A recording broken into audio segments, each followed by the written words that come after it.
वासुदेवाय देवकी नंदनाय च नंदगोपकुमाराय गोविंदाय नमो नमः गोविंदाय नमो नमः। तप्त कांचन गौरांगी राधे वृंदावनेश्वरी वृषभानुसुते देवी प्रणमामि हरिप्रिये प्रणमामि हरिप्रिये। वंशाकल्पतरुभ्यश्च कृपा सिन्धुभ्य एव च पतितानां पावनेभ्यो वैष्णवेभ्यो नमो नमः। जय श्री कृष्ण चैतन्य प्रभु नित्यानंद श्री अद्वैत गदाधर श्रीवासदि गौर भक्त वृंद। हरे कृष्णा कृष्णा कृष्णा हरे हरे हरे राम राम राम हरे हरे।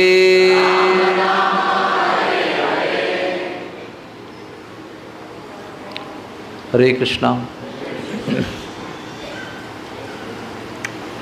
मेरे वरिष्ठ पिता समान श्री वृषभानु प्रभु, आपका मैं आशीर्वाद चाहता हूँ। हरे कृष्णा। सभी उपस्थित वरिष्ठ वैष्णवों का मैं आशीर्वाद चाहता हूँ। हरे कृष्णा। सभी वैष्णव भक्तों को मेरा सादर प्रणाम और आपके आशीर्वाद और शुभकामनाओं के साथ मैं ये व्रज लीला सप्ताह का जो अनोखा कार्यक्रम है उसका आरंभ करना चाहता हूँ। आमतौर पे सब जगह पर श्रीमद् भागवत की कथा होती है। श्रीमद् भागवत में जो कथाएं हैं वो व्रज लीला सप्ताह में भी आएंगी, लेकिन इसमें केवल एक ही अंतर है कि श्रीमद् भागवत में क्या कहते हैं उसको, अनुक्रमणीय कथाएं आती, यानी कि क्रोनोलॉजिकल स्टोरीज। सबसे पहले भक्तों का चरित्र आता है, बहुत सारे भक्तों का चरित्र, नवम स्कंद तक, यानी भगवान राम की कथा, परशुराम की कथा तक आती है। और उसके बाद में कृष्ण के जन्म के साथ दशम स्कंद आरंभ होता है।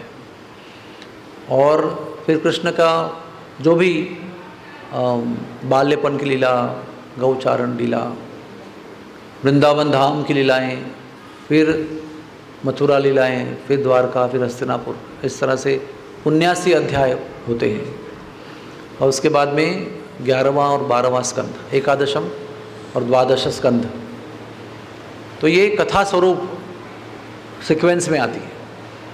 और व्रज लीला सप्ताह का वैशिष्ट्य यह है कि वो स्थानों के अनुसार चलती है, जैसे कि वृंदावन, यमुना, गोवर्धन, बरसाना, नंदगांव, गोकुल, काम्यवन, इस प्रकार से जो स्थानों में लीलाएं हुई है उसके अनुसार चलती है। तो इसमें साम्यता भी है और मूलभूत अंतर भी है।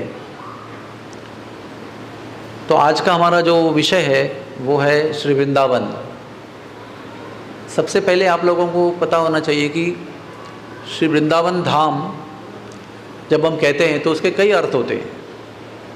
एक वृंदावन धाम जो है, जो जिसका पिन कोड 281121 है, यानी आज का वृंदावन, जहाँ पर हमारे कृष्ण बलराम का मंदिर है, रमन रेती है, 7 मंदिर है। लेकिन पौराणिक दृष्टि से जो वृंदावन कहते हैं वो 20 कोस का है। और एक अर्थ ब्रज वृंदावन धाम का ये ब्रज मंडल भी है, मथुरा मंडल, ब्रज मंडल, ब्रज धाम, इसको भी वृंदावन कहते हैं।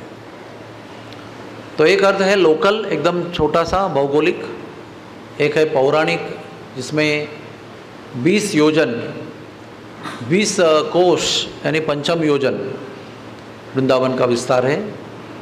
और एक अर्थ है पूरा ब्रजमंडल जो 84 कोस का है, 167 स्क्वायर माइल्स, 235 स्क्वायर किलोमीटर्स, ये पूरी स्थिति है। और ये जो 84 कोस का वृंदावन है, ये गौलोक वृंदावन का 84 कोस का हिस्सा है। इसकी छोटी सी कथा गर्ग संहिता में आती है कि जब भूमि देवी गौ माता बनकर दुखी होकर रोके रोते भगवान के पास गई थी, तो भगवान ने उनको वादा किया था कि हम आएंगे। तो उस समय राधा रानी बेहोश हो गई। जब भगवान भूमि देवी और देवताओं को आशीर्वाद और क्या कहते हैं वचन दे रहे थे कि मैं आऊँगा, आश्वस्त कर रहे थे, तब राधा रानी बेहोश हो गई। तो उनको बड़ी मुश्किल से होश में लाया गया। श्याम सुंदर जी ने पूछा कि आप क्यों बेहोश हो गई? तो उन्होंने कहा आप ही ने तो कहा ना कि आप जा रहे हैं। उन्होंने कहा आपको कैसे लगा कि मैं आपको छोड़ के जाऊंगा? आपके साथ ही जाऊंगा। लेकिन राधा रानी ने कहा कि आप चाहते हुए मैं आपके साथ में नहीं आऊँगी। तो उन्होंने कहा क्यों? तो राधा रानी ने कहा कि जहाँ पर वृंदावन नहीं, जहाँ पर गोवर्धन नहीं, जहाँ पर यमुना नदी नहीं। हाँ देखिए कितना सुंदर श्लोक है, मैं आपको बताता हूँ।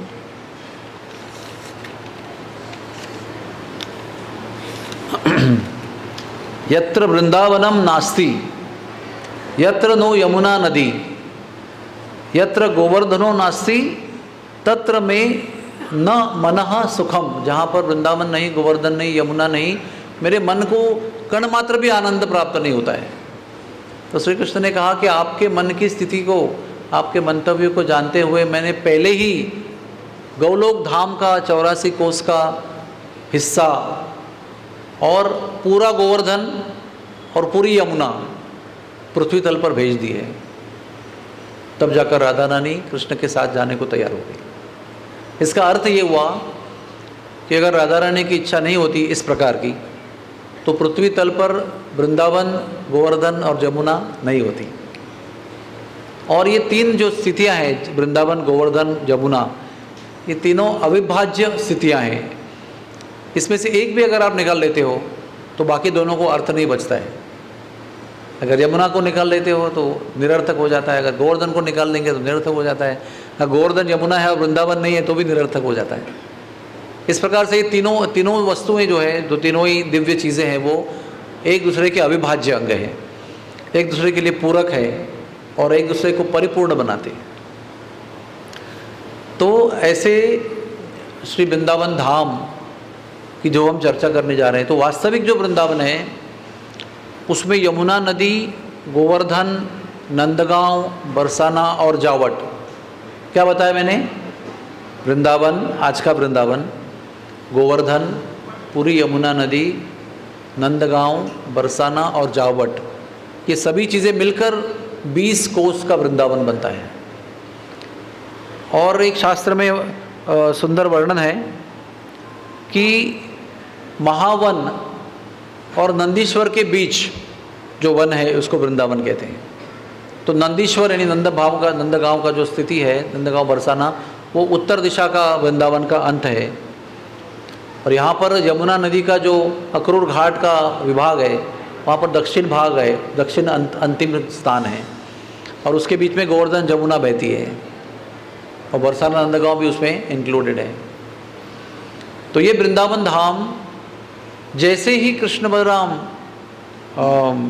लौट के आ रहे थे गोकुल वृंदावन से, जब वहाँ पर बहुत आतंक हुआ राक्षसों का, जन्म से ही हुआ ना, जन्म से ही आतंक चल रहा है। लेकिन जन्म के बाद श्रीमद् भागवत में तो हर दिन के राक्षसों का वर्णन नहीं दिया है। श्रीमद् भागवतम में तो कुछ गिने चुने राक्षसों का वर्णन दिया है।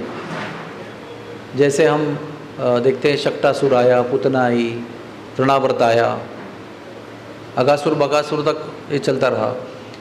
लेकिन शास्त्र के अनुसार हर रोज सवेरे एक राक्षस मथुरा से आया करता था और दोपहर के समय कृष्ण भगवान उसका वध करते थे, यमुना में स्नान करके फिर भोजन करते थे।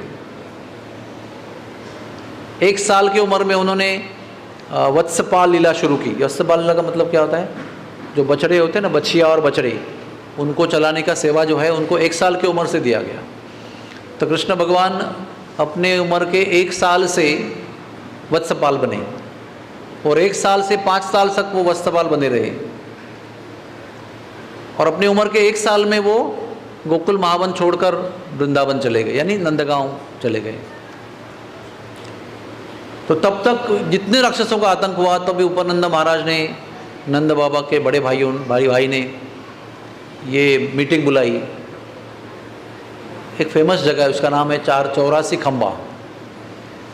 ये 84 खंबा एक ऐसी स्थिति है कि जहाँ जहाँ नंद बाबा रहे वहाँ ये 84 खंबा है, यानी मीटिंग प्लेस। बहुत बड़ा महल होता है, एक गोकुल में भी है, एक काम्यवन में है, नंदगांव में भी है। वहाँ पर हर रोज़ शाम को ये सब ग्वाल बाल मिलकर मीटिंग किया करते थे और रिव्यू लेते थे, आज क्या स्थिति हुई, क्या हुआ, कौन राक्षस आया, कैसे हुआ, क्या हुआ। तो जब ये बहुत ज़्यादा आतंक हुआ तो उपनंद महाराज ने मीटिंग बुलाई और कहा कि अभी बहुत ज़्यादा आतंक हो रहा है, हमारे बालकों के जीवित को बड़ी हानि होने वाली है, बहुत असुरक्षित अवस्था है, तो ऐसे हमको छोड़ के जाना चाहिए। तो उन्होंने ही बताया है, ये उपनंद महाराज ने ही बताया है कि गोकुल के आगे नंदेश्वर के पहले एक बुंद सुंदर वन है जिसमें गोवर्धन पर्वत विराजमान है और यमुना नदी भी बहती है। वहाँ पर क्या क्या कहा गया है, वहाँ पर बहुत बहुत सुंदर वन है, फल है, फूल है, हमारी गायों के लिए बहुत बहुत सुंदर घास उपलब्ध है, सुंदर स्फटिक जल उपलब्ध है यमुना जी का। ऐसे उन्होंने वर्णन किया और ग्वाल बालों को प्रेरित किया। उनका कहना मानकर तुरंत नंद बाबा निकल। जीव गोस्वामी का जो किताब है गोपाल चंपू, उसमें उनके यात्रा का विस्तार में वर्णन दिया है। क्योंकि श्रीमद् भागवत में सुखदेव गोस्वामी इतना सुंदर वर्णन करते हैं एक श्लोक में। क्या कहते हैं कि वृंदावनम गोवर्धनम यमुना पुलिनानि च विक्षा सिद्ध उत्तमा प्रीति राम माधवयोर नृपः। इसका अर्थ क्या होता है कि वृंदावन, जब कृष्ण बलराम और दोनों ने मिलकर वृंदावन का दर्शन किया, यमुना का दर्शन किया, यमुना की सुंदर किनारों का दर्शन किया, सघन वृक्षावली से आवृत्त गोवर्धन का दर्शन किया, तब उनके हृदय में उत्तमा प्रीति निर्माण हुई। अभी देखिए कितने आश्चर्य की बात है। जो स्वयं प्रेम स्वरूप है, श्री कृष्ण यानी कौन है? साक्षात प्रेम है, साक्षात प्रेम मूर्ति है, सबको प्रेम देते हैं, वो सबको प्रीति देते हैं। तो ऐसे श्री कृष्ण को अपने भाई के साथ जब वो आ रहे हैं तो वृंदावन धाम का दर्शन होते ही उनके मन में उत्तमा प्रीति का निर्माण हुआ। इसका मतलब जो सबको प्रेम और प्रीति देने वाले हैं उनको भी वृंदावन ने प्रीति दिलाई, उत्तमा प्रीति। इस श्लोक का और भी एक अर्थ होता है कि उत्तमा ये नाम एक राधा रानी का नाम भी है और राधा रानी भी प्रेम स्वरूपा हैं, प्रेम का प्राकट्य स्वरूप है वो। तो वो भी एक राधा रानी का नाम है और वो राधा रानी का प्रेम जो है वो वृंदावन धाम के रूप में प्रकट हुआ है। ऐसे कहा गया है कि वृंदावन, यमुना और गोवर्धन जो है वो राधा रानी के ही प्रेम का प्राकट्य है। It is the manifestation of Radha Rani's love. उसकी भी एक संक्षिप्त कहानी है कि जब भगवान ने गोलोक वृंदावन का निर्माण किया ना, तो उनके दाएं अंग से सब ग्वाल बालों का निर्माण हुआ, बाएं अंग से राधा रानी का निर्माण हुआ, फिर राधा रानी के द्वारा गोपियों का निर्माण हुआ और देवियों का निर्माण हुआ, जैसे सरस्वती, लक्ष्मी और पार्वती देवी, इन सब का निर्माण हुआ। और जब सभी गोपियों का निर्माण हो तो गोलोक वृंदावन जो अभी भी नवनिर्मित था, उसके अंदर राधा रानी और गोपियों ने मिलकर कृष्ण के साथ में नृत्य किया, रासलीला। और उस दिव्य नृत्य में उनके सबके शरीर से दिव्य स्वेद जल निकला और वो एकत्रित हुआ। मैं आपको बड़े संक्षिप्त में कह रहा हूँ। एक जगह एकत्रित हुआ, रासलीला समाप्त हुई। अगले दिन सारी गोपियाँ और राधा रानी और श्याम सुंदर को लेकर उस सुंदर दिव्य जलाशय के पास में आई। तो राधा रानी को इतना आनंद हुआ वो जलाशय देखकर, इतना सुंदर तेजस्वी जल था उसका, स्फटिक में तेजस्वी ओजस्वी जल था।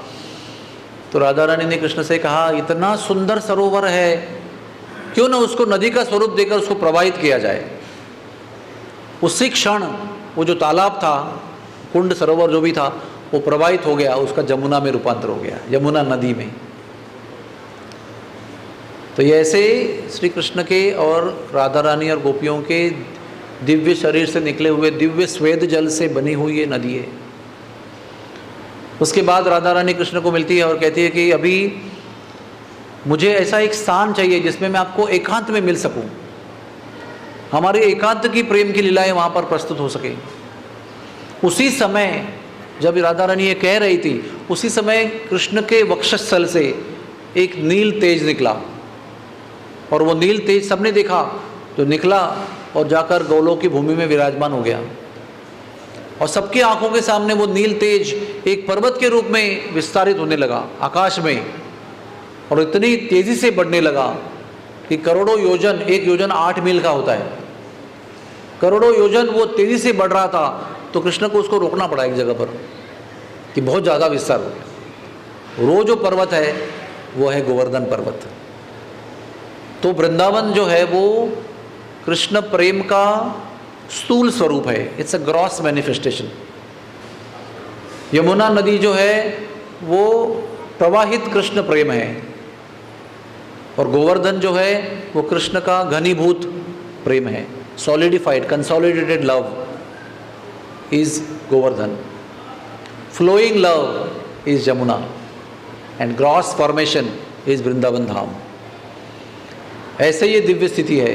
और ये सब वस्तुएं जो है वो दिव्य धाम से नीचे उतरी है, कोई साधारण जल नहीं है। हाँ, हमारे नज़रों में शायद वो गंदा दिखता होगा या ऐसे ही कुछ दिखता होगा, कीचड़ दिखता होगा, भैंसें दिखती होगी, सुअर दिखते होंगे। ये बाह्य दृष्टि है जो माया का जाल है। तो ऐसा ये वृंदावन, इसकी कथा आरंभ करने के पहले आप लोगों को मेरी एक विनती है कि आप हर रोज़ एक नोटबुक लेके आया करो, नोटबुक और पेन। अब जो बात आपको लगे कि नोट करने लायक है उसको आप लिखा करो।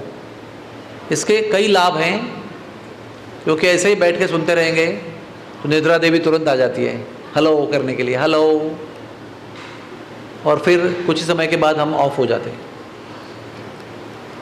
जगह रहने के लिए नोट्स बनाना बहुत ज़रूरी है, क्योंकि नोट्स हम तब बनाते जो हम सुनते हैं, अच्छा लगेगा तो लिखते हैं उसको, तो हम क्या कहते हैं अलर्ट रहते हैं उसमें। और नोट्स लिखने का लाभ क्या है, हमारे परम पूज्य श्रीनाथ जी प्रभु अभी नहीं रहे, गुरु भाई हमारे, उन्होंने हमको बहुत पहले दिनों में कहा था, उनको ज़रा बिठा लो बच्चों, please make him sit down. तो उन्होंने कहा था कि आपको कलयुग में कुछ भी याद रखना है आपको लिखना है। आप अगर नहीं लिखेंगे तो आप याद नहीं कर पाएंगे। अगर वो लिखने की आवश्यकता नहीं होती तो व्यासदेव नहीं आते और बद्रीनारायण के पास में बैठकर ये सब पूरा वेदों को लिखते नहीं, क्योंकि उसके पहले सब लोग श्रुतिधर थे। श्रुति यानी ये शास्त्र जो ज्ञान है ना, उसको श्रुति कहते हैं। श्रीमद् भागवत भी श्रुति है। श्रुति यानी जो सुनने लायक होता है, जो सुनने के माध्यम से हम प्राप्त करते हैं, श्रवण के माध्यम से। और ये श्रुति यंत्र है, कान, जिसके माध्यम से उसको हम ग्रहण करते हैं। तो वो श्रुति को धारण करके पूर्णतः स्मृति में रूपांतर करने की शक्ति पहले युगों में थी, द्वापर युग तक। लेकिन द्वापर युग के बाद जब कलयुग आरंभ हुआ तो वेदव्यास का जन्म हुआ, और वेदव्यास जी ने ये देखा, त्रिकालदर्शी थे वो। त्रिकालदर्शी का मतलब क्या होता है, भूत काल, वर्तमान काल और भविष्य काल, तीनों को जानते हो। तो भविष्य में देखा कि किसी को याद नहीं रहने वाला है, और अगर याद रखना है, उसका रिवीजन करना है, तो उसको लिखना पड़ेगा। तो सारा ज्ञान को केवल लिखने के लिए भगवान ने अपना ज्ञान का ऐश्वर्य जो है वो मूर्तिमान वेदव्यास के रूप में प्रकाशित किया। तो अगर हमको लगता है कि लिखने की ज़रूरत नहीं है, मतलब क्या हुआ कि वेदव्यास को आने की ज़रूरत नहीं है, लेकिन वो आए आज से 500 साल पहले, तो सारा उन्होंने लिखा। एक वेद को 4 वेद में रूपांतरित किया, फिर उसके ऊपर टिप्पणी के रूप में 108 उपनिषद लिखे, फिर उसके ऊपर 18 पुराण लिखे, 17 पुराण पहले लिखे, फिर उसके बाद इतिहास लिखा, आरण्यक लिखे, क्या क्या नहीं लिखा। उसके बाद लास्ट में श्रीमद् भागवतम लिखा। इतना सारा अथाह ज्ञान लिखा ताकि हम बार बार उसको पारायण कर सके। तो ये आपको मेरी विनती है। और सुनना कैसे है ये आपको पहले ही बता देता हूँ। हाँ, और आज जो लोग उपस्थित नहीं हैं उनको भी आप ये शेयर करना, क्योंकि ये हमारी भूमिका है। ये भूमिका अगर हमारी सही नहीं हुई तो हमारी कथा भी सही नहीं हो सकती, यानी हमारा श्रवण सही नहीं हो सकता है। कथा कितनी भी सही रूप से कही गई होगी, लेकिन श्रोताओं की भूमिका अगर योग्य नहीं है, समझो आपका ये पात्र है ऐसा, हाँ, पात्र आपने ऐसा रखा है, तो कितना भी आप उस पर जूस डालेंगे तो क्या होगा, बहुत सारा तो बह जाएगा, थोड़ा सा रह जाएगा इधर। लेकिन पात्र अगर सही रखा, यानी पात्र की भूमिका अगर सही रही, तो जितना भी दिया वो सब उसके अंदर भर जाएगा और स्थिर भी रहेगा, कहीं लीक नहीं होगा। तो ये भूमिका है। हाँ, तो श्रवण सबको सुनाई पड़ रहा है? पीछे हाथ ऊपर कीजिए, सुनाई पड़ रहा है? हाँ, वेरी गुड। तो श्रवण कैसे करना चाहिए? 4 प्रकार के श्रोता जो है वो स्कंद पुराण में उसका वर्णन दिया है। 4 प्रकार के श्रोता होते हैं। एक होता है चातक श्रोता। कितने लोगों को पता है चातक पक्षी कौन है? बहुत कम लोगों को पता है, क्योंकि आजकल के कलयुग के प्रदूषण के वातावरण में सुंदर सुंदर पक्षी है ही नहीं। अगर हिमालय में जाएंगे तो फिर सुंदर पक्षी दिखाई पड़ते हैं। चातक पक्षी वो है जो केवल स्वाति नक्षत्र में वर्षा होती है उसका ही जल हवा में ही पी लेता है। देखो कितनी कंडीशन है, बारिश का जल नहीं, वर्षा के मौसम में जो स्वाति नक्षत्र आता है उस दिन जो वर्षा होती है, नंबर 1। दूसरा, जब वर्षा होती है तो ज़मीन पर गिरने के बाद नहीं, ज़मीन पर ही ऐसे ले लेता है वो। How specific he is. उसको कितनी भी प्यास लगती है, साल भर वो प्यासा रहता है, लेकिन जल वही पिएगा तो स्वाति नक्षत्र का होगा। और आकाश से जब गिरेगा तो मुंह में गिरेगा तो ही। तो लिखा है कि हमें चातक पक्षी की तरह केवल कृष्ण कथा ही सुनना चाहिए। ये जो कर्ण इंद्रिय है, ये कान के जो चषक हैं, हाँ, the glasses of the ears are meant for only hearing Krishna कथा। ब्रह्मा जी और सारे देवतागण श्रीमद् भागवत में कहते हैं ये कान जो है वो एक प्याले की तरह है, और वो प्याले जो है ब्रह्मा कहते हैं कि मैं और मेरे जो प्रतिनिधि देवता हैं इनके नियंत्रण में है। हर एक हमारा जो इंद्रिय है ना वो एक एक देवता कंट्रोल करते हैं। आप जो भी उसमें डालते हैं, सुनते हैं, वो देवता भी ग्रहण कर रहे हैं उसको। तो कहते हैं कि ये जो वृंदावन के भक्त हैं इनकी जो इंद्रियां हैं वो केवल कृष्ण को ही ग्रहण करती है, और इनके इंद्रियों के माध्यम से हम सब भी उन प्यालों के माध्यम से कृष्ण को ही ग्रहण करते हैं। ये हमारा परम सौभाग्य है। तो इसलिए हमारा जीवन और हमारा शरीर और हमारे शरीर की जो इंद्रियां हैं वो केवल कृष्ण के लिए हैं। तो चातक पक्षी वो हमको बताता है कि कैसे कुछ भी हो जाए, कितनी भी प्यास लग जाए, लेकिन पानी वही पीना है जो स्वाति का, वर्षा ऋतु का पानी हुआ। दूसरा है हंस श्रोता, यानी हंस को क्या कहते हैं? स्वान। हंस श्रोता, उसका स्वभाव क्या होता है? वो सारग्राही होता है, एब्सॉर्बिंग द एसेंस, जो सारे वो ग्रहण करता है। दूध और पानी मिला के देंगे तो खाली दूध ही पिला, पता नहीं वो क्या टेक्निक है उसके अंदर। दूध को ही ग्रहण करता है, पानी छोड़ देता है, पहले सेपरेट करता है फिर ग्रहण करता है, वो चला जाता है। तो शास्त्र में लिखा है कि हमें भी उसी तरह से सारग्राही होना चाहिए। देखो कभी कभी क्या होता है ना, प्रवचन में बहुत सारी बातें होती हैं, कोई गाने भी होते हैं, कोई जोक्स भी होते हैं, कोई पॉलिटिक्स की बातें भी होती है, बहुत सारी बातें आजकल कथा में चलती है। तो जो हंस श्रोता होता है ना, वो सबको ये सब ग्रहण नहीं करता है, जो उसको सुनना है वही ग्रहण करता है बस। तो हमें वैसे भी होना चाहिए जब हम कथा सुनते हैं। तीसरा है शुक श्रोता, यानी सुखदेव गोस्वामी नहीं, शुक यानी तोता, पैरेट। सबको मालूम है पैरेट का स्वभाव क्या है, हाँ, बोलेंगे वो रिपीट करने की क्षमता रखता है। तो आप मुझे बताइए कि आप रिपीट कब कर सकते हो? जो आप सुनेंगे वही रिपीट करेंगे ना।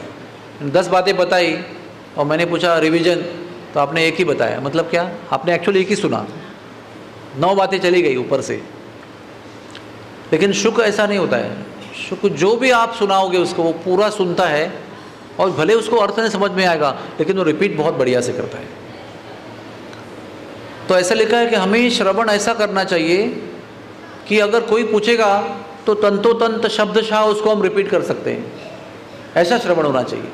क्योंकि हमारे नवदा भक्ति में पहला कदम क्या है? श्रवण, और कीर्तन या कथन उसके बाद में आता है। जब श्रवण ठीक से होता है तो ही कीर्तन हो सकता है, बिना श्रवण के कीर्तन नहीं हो सकता है। और अगर श्रवण कीर्तन ठीक से नहीं हुआ तो स्मरण नहीं हो सकता है। तो लिखने के लिए ये भी एक इम्पॉर्टेंट है। लिखना मतलब आप ठीक से श्रवण कर रहे हो, उसको दोहराने के योग्य आप बना रहे हो। मैंने भी इतना क्यों लिख के रखा है, इसी से मैं दोहरा सकता हूँ ना, रिवाइज कर सकता हूँ, उजड़ नहीं कर सकता हूँ। तो तीसरा है कि ऐसा सुनना चाहिए परिपूर्णता से कि वो हृदयंगम हो जाए, यानी हृदय में उसको आप ग्रहण करें, हार्ट लेवल। और फिर जब चाहे तभी शब्दशः उसका पुनरुच्चारण लोगों के कल्याण के लिए कर सकते हैं। और चौथा जो श्रोता है वो मीन श्रोता है, इस फिश। अभी मछली का स्वभाव क्या होता है? मछली को गंदा पानी कभी अच्छा नहीं लगता है, मछली को साफ जल चाहिए। या तो मछली गंदे जल में जाएगी तो उसको साफ कर देगी। आपको पता है ना, मछली ये जल को स्वच्छ करने का एक सुंदर तरीका है। जिस जल में मछली होती है वो जल हमेशा स्वच्छ रहता है और वो पीने लायक होता है। तो मछली का स्वभाव क्या है कि अगर कथा में कोई विनोद करता है, लोगों को हंसाता है, कोई संसार की यहाँ की बातें करता है, पॉलिटिक्स की बातें होती है, या संगीत होता है, या मनोरंजन होता है, बहुत सारी चीज़ें होती हैं टू मेक इट कमर्शियल। हाँ, इसका एक अच्छा उद्देश्य भी है, क्योंकि कलयुग में अधिकतर अभी 4 घंटा कथा होगी ना तो आधा घंटा मुश्किल लोग जगे रहते हैं, बाकी सब सोते रहते हैं, या तो टर्न बाय टर्न्स होते हैं, कभी ये कभी वो कभी वो कभी ये। तो वो सभी श्रोताओं को जगह रखने के लिए बीच में संगीत, म्यूज़िक, कथा, जोक, शेर वेर सब करते रहते हैं।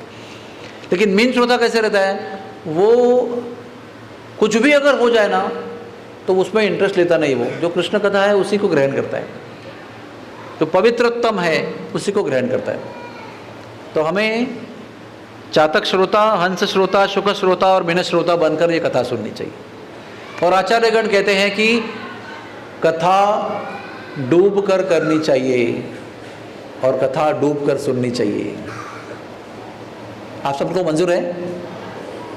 कथा डूब कर कहनी चाहिए और कथा डूब कर सुननी चाहिए। You have to be fully absorbed. हमारे गुरुदेव परम पूज्य राधानाथ महाराज जी को किसी व्यक्ति ने कहा था कि आप एक शब्द में एक क्या कहते हैं, एक वर्ड में आप कृष्ण भावना की व्याख्या कीजिए, एक word only, that too in English. तो उन्होंने कहा कि Krishna consciousness is equal to absorption, यानी एकाग्रता, मग्नता, getting completely lost, immersed in hearing, chanting, remembering, acting, serving, जो भी कृष्ण के लिए कर रहे हैं उसमें डूब कर करना चाहिए, तभी तो लाभ होता है ना। इस जीवन में अगर डूब कर नहीं करेंगे तो पैसा भी नहीं कमा सकते हैं, विवाह भी नहीं हो सकता है, घर गृहस्थी भी नहीं चल सकती है। हम सब लोग डूब कर सब कुछ कर रहे हैं, इसलिए चल रहा है। लेकिन वही जो मग्नता है वो अगर हम कृष्ण के विषय में करेंगे तो हमारा जीवन सफल हो जाएगा। और प्रामाणिक कथा और प्रामाणिक श्रोता श्रवण, इसका लाभ क्या है ये भी आपको पता होना चाहिए, क्योंकि अगर ये सुनेंगे तो आप मोटिवेट हो जाएंगे कि हाँ मुझे सुनना है। तृष्णा रहित अंतःकरण की प्राप्ति होती है। तृष्णा यानी क्या? प्यास। प्यास का मतलब क्या है? भौतिक दुनिया में भोग लेने की प्यास, हमारे इंद्रिय जो है व्याकुल है, भोग लेने के लिए तड़प रहे हैं,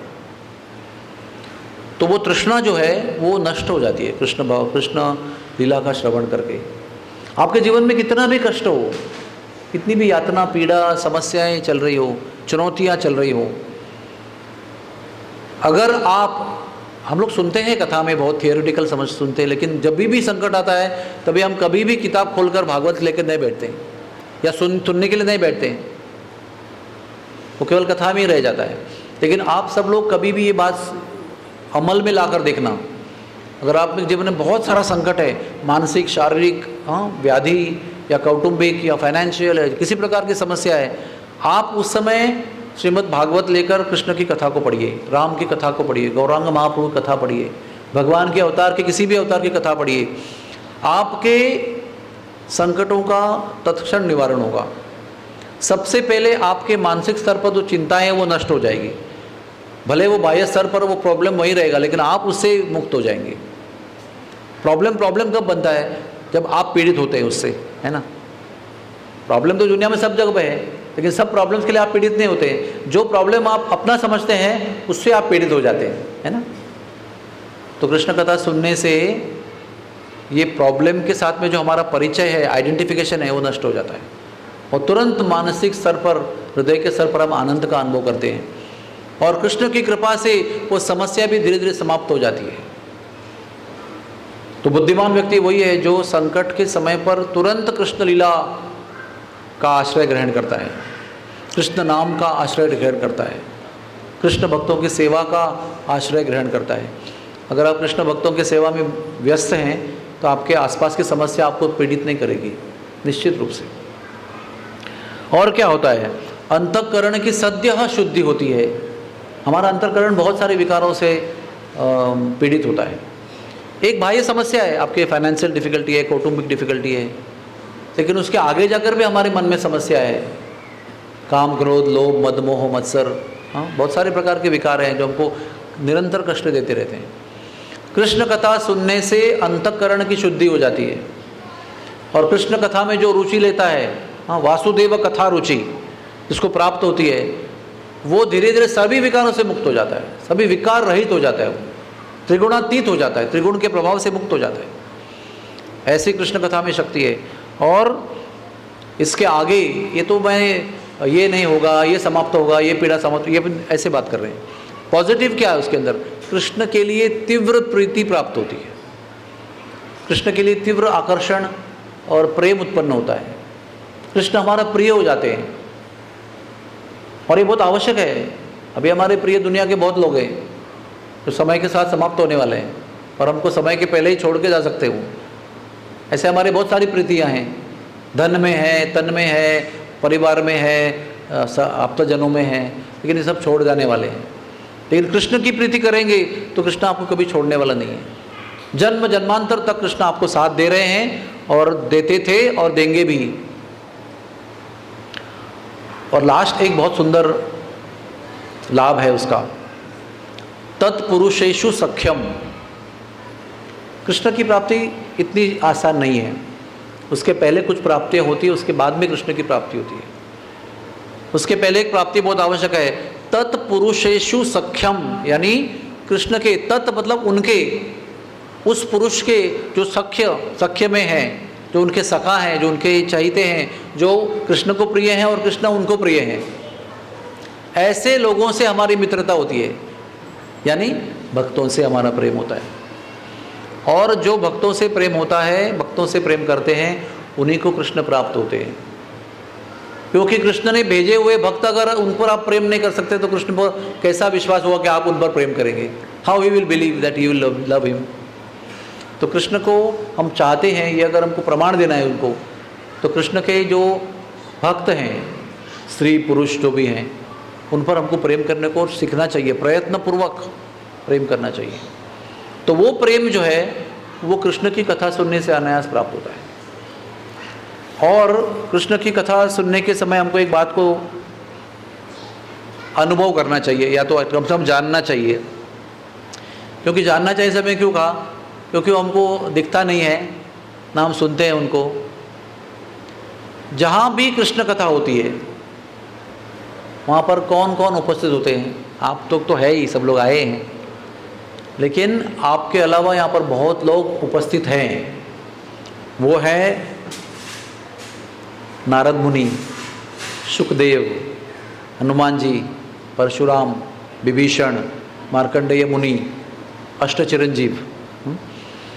उसके बाद में अगस्ती मुनि, अंगिरा मुनि, भारद्वाज मुनि, ऐसे महान जितने भी हमारे मुनि हैं, सब लोग भक्त लोग, भगवान के परम भक्त, वो सब उपस्थित रहते हैं, क्योंकि वो कृष्ण कथा सुनने के लिए लालायित रहते हैं। जहाँ जहाँ कृष्ण लीला कही जाती है वहाँ वहाँ वो उपस्थित रहते हैं अदृश्य रूप में। 18 पुराण व्यक्ति रूप में उपस्थित रहते हैं। 108 उपनिषद व्यक्ति रूप में उपस्थित रहते हैं। हाँ, 4 वेद उपस्थित रहते हैं, सारी नदियाँ उपस्थित रहती हैं, सारे तीर्थ और सारे धाम भी उपस्थित हो जाते हैं व्यक्ति रूप में, क्योंकि हर चीज़ जो हम कहते हैं ना वो सब व्यक्ति हैं। नदियाँ देवी हैं, सब तीर्थ व्यक्ति हैं, पुरुष हैं, स्त्री हैं, ये सभी लोग कृष्ण कथा के लालायित होते हैं और सब लोग उपस्थित रहते हैं। और स्वयं कृष्ण और बलराम कृष्ण कथा सुनने के लिए आतुर रहते हैं। जहाँ जहाँ कृष्ण की कथा हृदय से की जाती है, मैंने कहा ना डूब कर की जाती है, वहाँ कर कृष्ण भगवान खींचे खींचे चले आते हैं उस कथा में। तो हमें कथा में जागरूक तो रहना चाहिए, ये इसका और एक कारण है। हाँ, कितनी भी नींद आए, लेकिन हमको पता होना चाहिए कि इतने महान विभूतियाँ, समझो अभी अगर आप पर नरेंद्र मोदी अगर बैठ जाते हैं आपकी कथा में, तो आप में से कोई सोएगा नहीं, ऐसे मेरी उम्मीद है। I hope you will not sleep. कम से कम मैं तो नहीं सोऊंगा, बड़े आदरणीय व्यक्ति है। अगर योगी आदित्यनाथ जी आकर बैठते हैं यहाँ पर सन्यासी, तो हम लोग नहीं सो सकते हैं। तो भगवान कृष्ण की क्या कहें? अगर भगवान कृष्ण है, अगर हमको पता है इसमें, तो how can we sleep? We can not sleep. और एक बात आपको बताता हूँ मैं, जब आप ध्यान से सुनना, समझो आप सब लोग वृंदावन चले गए और आप जमुना में स्नान कर रहे हैं, तो आप केवल जमुना में ही स्नान कर रहे हैं। उस समय आप गंगा जी में नहीं हैं, सरस्वती में भी नहीं है, और सरयू में भी नहीं है, और इंद्रायणी में भी नहीं है। लेकिन जब कृष्ण कथा होती है तो आप सभी नदियों में एक साथ स्नान करते हैं, सभी तीर्थों का एक साथ दर्शन कर रहे हैं, आप सभी नदियों में एक साथ स्नान कर रहे हैं, सभी विभूतियों के साथ में कर रहे हैं जो कथा में उपस्थित हैं। तो कृष्ण कथा में बैठना यानी एक साथ सभी विश्व की जितनी पवित्र नदियां हैं उसमें स्नान करना और एक साथ सभी स्थानों के दर्शन करना, ये कृष्ण कथा का महात्म्य है। इसलिए कृष्ण कथा का जो मंडप है ना, वो बहुत ही पवित्र और सर्वोत्तम तीर्थ और धाम है। क्योंकि अभी हम कथा करके चले जाएंगे, लेकिन ये कथा का जो परिणाम है वो इस क्षेत्र के अवकाश में चिरंतन शाश्वत रूप में विराजमान रहेगा। और इसमें जो भी व्यक्ति आएगा, आगे शादी करने के लिए भी आएंगे या कोई एंगेजमेंट भी होगा, तो भी उनको इस वाइब्रेशन का लाभ होगा, क्योंकि इसमें कृष्ण कथा का साक्षात कृष्ण कथा से अभिन्न है। तो कृष्ण ही हम विराजमान कर रहे हैं हमारे मुख से, और आप कानों के माध्यम से कृष्ण को ही ग्रहण कर रहे हैं, कृष्ण को ही आपके हृदय में प्रतिष्ठापित करने का प्रयास कर रहे हैं। करना चाहिए, तब जाकर इतना सारा आयोजन सफल है। ठीक है, तो ये हमारा प्राथमिक चर्चा हुई। अभी हम सबको ये पता करना चाहता हूँ कि धाम और तीर्थ में अंतर क्या है। धाम भगवान का निज निवास स्थान है, जैसे अयोध्या राम जी का निवास स्थान है, जगन्नाथ जी का जगन्नाथपुरी है, द्वारकाधीश भगवान का द्वारकाधीश है, रंगनाथ जी का रंग क्षेत्र है, श्री कृष्ण भगवान का वृंदावन है, वहाँ पर वो निरंतर निवास करते हैं। और तीर्थ वो है जहाँ पर धाम से निकलकर जाकर भगवान लीला करते हैं। जैसे कि अयोध्या से निकलकर भगवान ने वनवास किया, चित्रकूट में किया, दंडकारण्य में किया, पंपा सरोवर गए, फिर कन्याकुमारी रामेश्वर गए, वहाँ पर कुछ लीला किया, फिर सेतु बांधा, फिर लंका में गए। ये सभी तीर्थ स्थान है जहाँ जहाँ पर प्रभु रामचंद्र ने प्रभु रामचंद्र चले, वो सब तीर्थ हैं। और तिरुपति वैकुंठ है, धाम है, श्रीरंग क्षेत्र भी वैकुंठ है, द्वारका भी वैकुंठ है, पंढरपुर भी वैकुंठ है, क्योंकि वहाँ पर विठ्ठल भगवान निरंतर निवास करते हैं। जाते हैं यहाँ वहाँ, गोपालपुर जाते हैं, जानकी जनाबाई के पास, यहाँ वहाँ जाते हैं, लेकिन आकर रहते हैं पंढरपुर में। तो ये धाम और तीर्थ का अंतर है। फिर 3 प्रकार के धाम होते हैं। एक होता है ऐश्वर्य धाम, जहाँ पर भगवान अपने पूरे ऐश्वर्य को, षड ऐश्वर्य को प्रकाशित करते हैं। दूसरा है माधुर्य धाम, यानी भगवान अपना प्रेम को प्रकट करते हैं। प्रेम पूर्ण माधुरी जो है, ऐश्वर्य, वो जो सर्वोच्चम ऐश्वर्य है, वो बल और ज्ञान और शक्ति और वैराग्य की तरह नहीं है, वो प्रेम का ऐश्वर्य है। और तीसरा है औदार्य धाम, जहाँ पर चैतन्य महाप्रभु निवास करते हैं और उदार हृदय से कृष्ण प्रेम को बांटते हैं, तो वो है नवद्वीप मायापुर। और वृंदावन धाम जो है माधुर्य धाम है, और जगन्नाथपुरी धाम एक विशेष धाम है। वहाँ पर ऐश्वर्य माधुर्य दोनों साथ में हैं, क्योंकि ऐश्वर्य वाले जगन्नाथ जी वहाँ विराजमान हैं और माधुर्य वाले चैतन्य महाप्रभु भी वहाँ विराजमान हैं। तो जगन्नाथपुरी अद्भुत धाम है। भगवान ये सब वैकुंठ का जितना ऐश्वर्य है वो सब छोड़कर वृंदावन धाम में आते हैं, क्योंकि वृंदावन धाम ये प्रेम माधुर्य धाम है। वो प्रेम को ग्रहण करने के लिए सभी ऐश्वर्य, लक्ष्मी सहस्र शत संभ्रम सेव्य मानई गोविंदम आदि पुरुषम तमहम भजामि, ये सब लक्ष्मियों के द्वारा दिया हुआ ऐश्वर्य छोड़कर ये प्रेम का ऐश्वर्य प्राप्त करने के लिए क्या क्या करते हैं? वो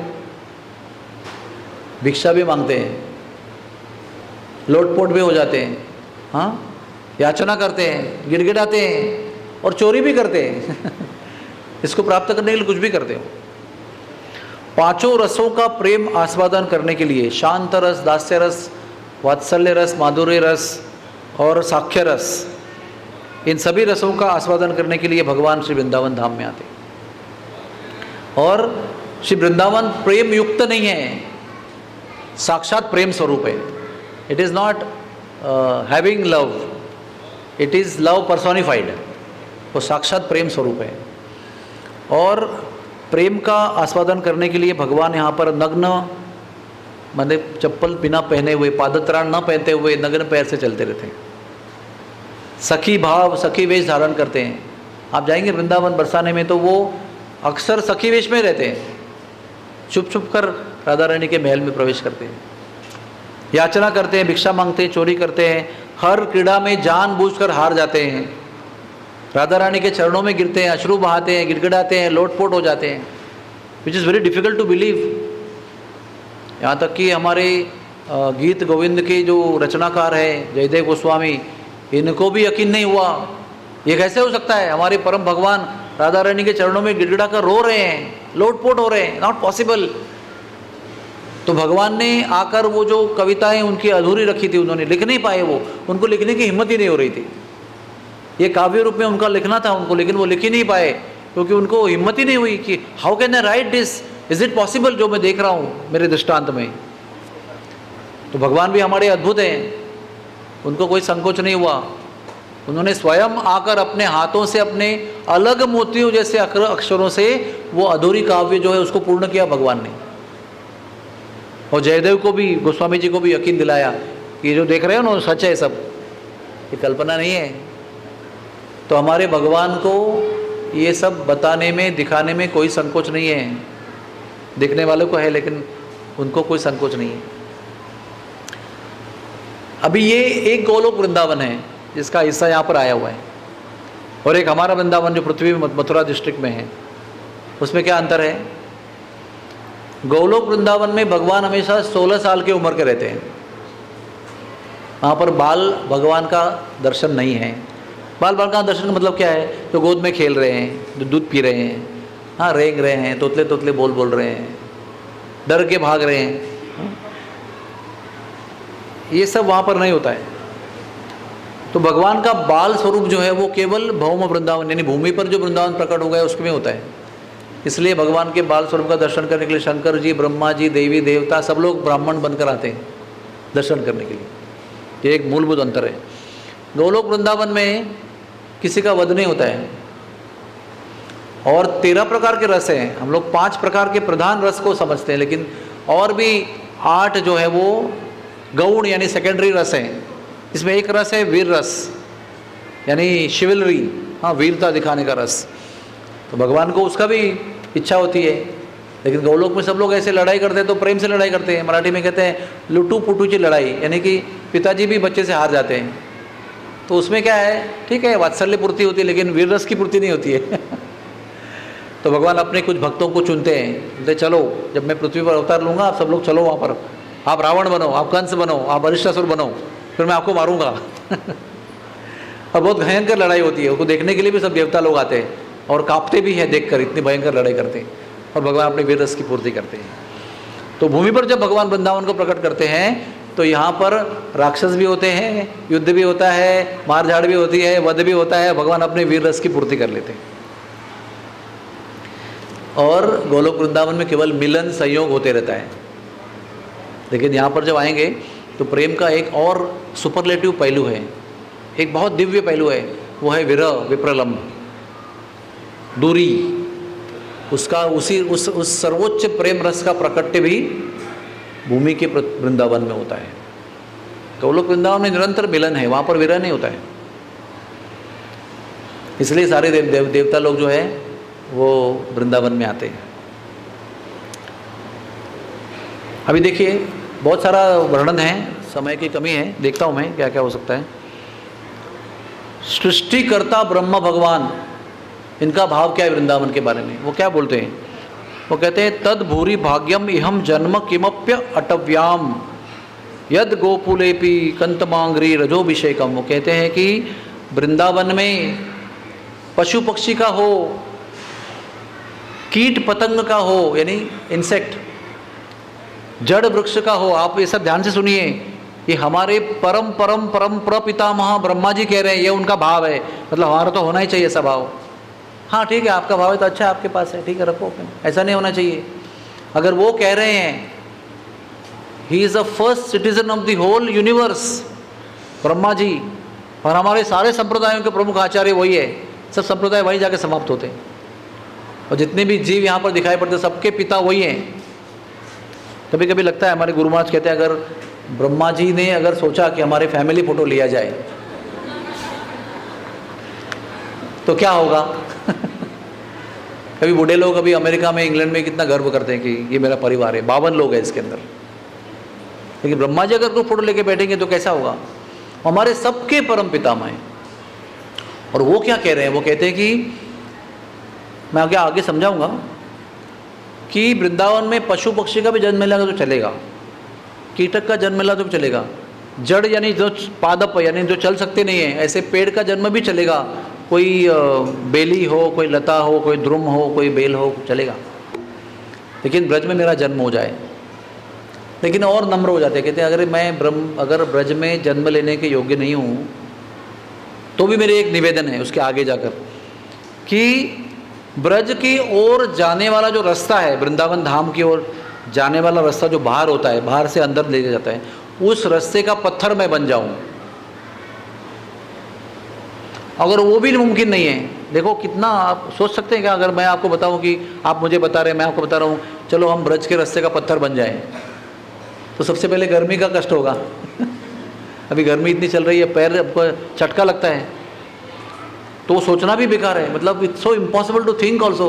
और ब्रह्मा जी ये सोच रहे हैं और आगे का सोच रहे हैं, अगर वो पत्थर भी बनने का मेरा भाग्य नहीं है तो ब्रज के बाहर मुझे जन्म मिलना पसंद है, अगर एक कंडीशन है कि कृष्ण के जो प्रामाणिक भक्त हैं उनके चरण कमल मेरे ऊपर पड़ जाए और उनके चरण कमल की धूल मेरे ऊपर अभिषेक करती रहे। इमेजिन, इतनी उनकी नम्रता है, इतने बड़े व्यक्ति होने पर भी, जिनको सबसे बड़ा अहंकार होना चाहिए, वो सबसे नम्रता में यहाँ पर कार्य कर रहे हैं। और ब्रह्मा जी का देखिए, वो डायरेक्टली कृष्ण भगवान के चरणों की धूल की अपेक्षा नहीं कर रहे हैं, वो उनके भक्तों के चरणों की धूल की अपेक्षा कर रहे हैं। कहते जहाँ कहीं भी रखो, आपके भक्तों के चरणों के रज का अभिषेक मुझे मिले तो मेरा जीवन धन्य हो जाएगा, मैं अपने आप को सफल मानूंगा। ब्रह्मा जी भक्तों की सेवा की इच्छा करते हैं। भक्त सेवा परम सिद्धि प्रेम लतिकर मूल, भक्तों की सेवा ही परम सिद्धि का मूल है। और प्रेम लतिका वहीं से निर्माण होती है। प्रेम लतिका यानी भगवान पर जो प्रेम करते हैं ना, भक्ति लता कहते हैं उसको, उसका बीज भक्तों की सेवा है और वही परम सिद्धि है। तो ये ब्रह्मा जी का भाव है। नारद मुनि कहते हैं ये वृंदावन के महात्म्य में हम पाते हैं। वृंदावनस्य संयोगात पुनस्त्वम तरुणी नवा धन्यम वृंदावनम तेन भक्ति नृत्यति यत्र च। वृंदावन का संयोग स्पर्श होते ही भक्ति देवी जो साक्षात भक्ति है वो प्रफुल्लित हो जाती है और प्रफुल्लित होकर नृत्य करने लगती है, यानी कि भक्ति की वृद्धि होती है। हम कितने भी ठंडे रहेंगे सूरत में, बम्बई में, दिल्ली में, और लेकिन हमारे अंदर भक्ति का इच्छा है, भक्ति की इच्छा है, तो वृंदावन में जाते ही वो खिल जाती है पूरी इच्छा, पूरा विकास होता है उसका। नेचुरल एटमॉस्फियर फॉर आवर भक्ति इज वृंदावन धाम। ऐसा है। हरेर निवास आत्मगुणै रमा क्रीड़ा नृपः, कि कृष्ण भगवान ब्रज में लक्ष्मी देवी क्यों रहती है, ये लक्ष्मी देवी का निवास का कारण बताया गया है। वृंदावन धाम में तो माधुर्य है, फिर भी लक्ष्मी देवी क्यों रहती है वहाँ पर ऐश्वर्य वाली? क्योंकि वहाँ पर हरि श्री कृष्ण सदैव निवास करते हैं। वृंदावनम पादम एकम न गच्छति, कभी वृंदावन को छोड़कर वो कृष्ण बाहर जाते नहीं, इसलिए लक्ष्मी वहाँ पर प्रेरित होकर शाश्वत रहती है। क्या गोपियाँ कह रही है? जयति ते दिखम जन्म ना भजः, जयति ते धिकम जन्म ना ब्रजः, श्रयत इंदिरा शश्वदत्र ही। क्या अर्थ है इसका? कि क्योंकि आपने जन्म लिया है और यहाँ पर निवास किया है, इसलिए ये ब्रजभूमि अनंत अनंत गुणों से धन्य हो गई है, एक्सीडिंगली ग्लोरियस। इसलिए इंदिरा लक्ष्मी देवी यहाँ पर शाश्वत आश्रय लेकर रह रही है। और एक कारण है, और दूसरा कारण यह है कि वृंदावन साक्षात कृष्ण का देह है। देहम एकम, कृष्ण भगवान कहते हैं, पंचम योजना क्षेत्रम देहम एकम स्वरूपम। ये जो पंचम योजन 20 कोष का मेरा वृंदावन धाम है वो साक्षात मेरा देह है, ये और एक कारण है। और तीसरा ये है कि वृंदावन धाम कृष्ण ही है, इसलिए वृंदावन धाम कृष्ण के सारे गुणों का प्राकट्य करता है। वृंदावन धाम कोई पार्थिव स्थिति नहीं है, इट्स नॉट क्या कहते हैं अनकॉन्शियस स्टेट और मैटर। वृंदावन ये दिव्य स्थिति है, चलायमान स्थिति है, इट्स अ डायनामिक सिचुएशन। जैसे आप उसको प्रस्तुत करेंगे अपने आप को, वैसे वृंदावन धाम आपको अपने आप को प्रस्तुत करेगा। एक उसका उदाहरण है कि वृंदावन धाम में भी लोग, डाकू लोग रहते हैं, हाँ, डकैत रहते हैं, चोर रहते हैं, बहुत सारे लोग रहते हैं, उचक्के रहते हैं, पॉकेट मार रहते हैं, चोर रहते हैं। तो जहाँ पर ये लोग रहते हैं वहाँ पर वृंदावन धाम अपनी लीलाओं को और अपनी दिव्यता को प्रकट नहीं करता है। वृंदावन की दिव्यता उस जगह पर प्रकट नहीं होती जहाँ पर लोग ऐसे कार्य करते हैं। और जिस जगह पर साधु लोग रहते हैं, वृंदावन में भजन करते हैं, कीर्तन करते हैं, कथा करते हैं, सेवा करते हैं, उस जगह धाम जो है अपनी पूरा गौरव लीला को प्रकट कर लेता है। Dham manifest all its glories in that place where devotees perform their sadhana. उसी तरह से अगर हम शुद्ध हृदय से वृंदावन जाएंगे, सेवा करेंगे, भजन करेंगे, कीर्तन करेंगे, तो वृंदावन धाम जो व्यक्ति स्वरूप है आपके लिए अपनी लीलाओं को प्रकट करेगा, अपने गौरव को प्रकट करेगा, अपनी दिव्यता को प्रकट करेगा, उस दिव्यता से आपको जोड़ देगा, वो दिव्यता की अनुभूति आपको देगा। क्योंकि वृंदावन जड़ अवस्था नहीं है, वृंदावन चेतन अवस्था है, दिव्य चेतन, सर्वोत्तम चेतन अवस्था वृंदावन है, क्योंकि वो कृष्ण से अभिन्न है। कृष्ण वृंदावन धाम का एक एक कण जो है वो राधा कृष्ण के चरणों के स्पर्श से पुनीत हो गया है। हम लोग जो कहते हैं ना कि dust of the lotus feet, dust of the lotus feet, चरणों की रज, चरणों की रज, भगवान के चरणों की रज, ये जो फिनोमिनन है, ये जो कल्पना है, ये जो संकल्पना है, ये केवल वृंदावन में लागू है। क्योंकि चरणों की रज कब बनती है? जब चरणों के तलुओं का स्पर्श जमीन से होता है, तब जाकर जमीन के अंदर जो धूलिकण है वो चरणों को लगते हैं, और तब जाकर वो चरण रज बन जाती है ना। It's a process of making चरण रज। लेकिन बाकी सभी स्थानों में, आप बद्रीनाथ कहिए, जगन्नाथपुरी कहिए, श्रृंग क्षेत्र कहिए, अयोध्या कहिए, द्वारका कहिए, तिरुपति कहिए, जो भी कहिए, उधर कहीं भी भगवान के चरणों के तलुओं का स्पर्श जमीन से नहीं होता है। एक तो रत्नों से भरा चप्पल पहनते हैं, और जब भी चलने का समय आता है तो लोग मखमल पहना देते हैं उनके लिए, और मखमल भी थोड़ी देर के लिए चलते हैं, बाद में रथ में बैठ जाते हैं और रथ से निकल जाते हैं। चरणों का कोई स्पर्श ही नहीं होता है। अब द्वारका चले जाओ, कहीं भी चले जाओ, चरण रज वहाँ पर नहीं मिलेगी आपको। वृंदावन में चरण रज क्यों है? क्योंकि वृंदावन में वो भगवान सारा ऐश्वर्य छोड़कर चप्पल भी नहीं पहनते, नंगे पैर घूमते हैं, तो उनके चरणों का स्पर्श भूमि को होता है और फिर वो चरण रज बनती है ना। और राधा रानी भी वहीं पर बिना चप्पल घूमती है, और जहाँ राधा रानी रहती है वहाँ ये जाकर लोटपोट हो जाते हैं। सारे विश्व के लोग वृंदावन में आते हैं इनकी चरण रज लेने के लिए, लेकिन जिनकी चरण रज लेने के लिए सब देवता लोग आते हैं, ऋषि मुनि आते हैं, साधुजन आते हैं, वो जाते हैं अपने लिए बरसाने में, जहाँ पर राधा रानी नंगे पैर बरसाने में घूम रही है। हरे कृष्णा। एनीवेज, तो आपको आगे भी बढ़ना है। देखिए श्री कृष्ण भगवान का त्रिभंगी स्वरूप इतना आकर्षक स्वरूप है, अगर हमारा दिल इनमें लग जाए तो विश्व की कोई भी चकाचौंध करने वाली वस्तु आपको आकर्षित नहीं करेगी, इतना सामर्थ्य है इसके अंदर। और ये देखिए, हाँ क्या कर रहे हैं यहाँ पर, बालक बनकर खेल रहे हैं। एक चैतन्य चरितामृत में एक भक्त हैं, बहुत महान भक्त हैं, उनका नाम मुझे हमेशा याद नहीं आता है। That devotee who said Nand Maharaj is the worshipable personality. हाँ, रघुपति उपाध्याय, उन्होंने कहा मैं किसी भगवान को नहीं मानता, मेरे लिए पूजनीय एक ही व्यक्ति है, वो है नंद महाराज, जिनके आंगन में साक्षात परब्रह्म बालक बनकर रेंग रहे हैं, इसलिए मैं उनकी ही पूजा करता हूँ। तो ये है कृष्ण भगवान हमारे, ये बाल स्वरूप धारण करके, जैसे ही उनको तपस्या करने का दिल होता है तो वो बद्रीनाथ चले जाते हैं तपस्या करने के लिए, और जब राजपाट करने का दिल होता है तो द्वारका में जाकर राजा बनते हैं, और भोजन करने का दिल होता है तो जगन्नाथपुरी जाते हैं, और ये सब करके थक जाते, सोने के लिए रंगनाथ में जाके सो जाते हैं, रंग क्षेत्र में। लेकिन जब उन्हें खेलने का दिल होता है तो वो वृंदावन धाम में आते हैं, ये उनकी क्रीड़ा भूमि है। हाँ, this is the place of play, लीला स्थली है उनकी। और श्री वृंदावन धाम का अधिष्ठान जो है वो श्रीमती राधा रानी है। अधिष्ठान का मतलब क्या होता है? फाउंडेशन, जिस पर आगे की सारी चीज़ें आधारित होती है उसको अधिष्ठान कहते हैं, और अधिष्ठात्री देवता राधा रानी है। देखिए श्री वृंदावन धाम में है तो कृष्ण का शरीर, लेकिन वहाँ पर कृष्ण को कोई पुकारता ही नहीं है। आप देखो उधर द्वारका में जाओ और कहीं जाओ, जय श्री कृष्णा, जय श्री कृष्णा, कृष्ण शरणम मम, श्री कृष्ण शरणम मम, सब बोलते रहते हैं। वृंदावन धाम में कहीं भी जाओ क्या कहते हैं? नहीं, सुना नहीं पड़ा मुझे, क्या बोल रहे हैं? राधे राधे, जय श्री राधे। पाती पाती, पत्ता पत्ता, डगर डगर, कण कण यहाँ पर राधा रानी का नाम जपता है।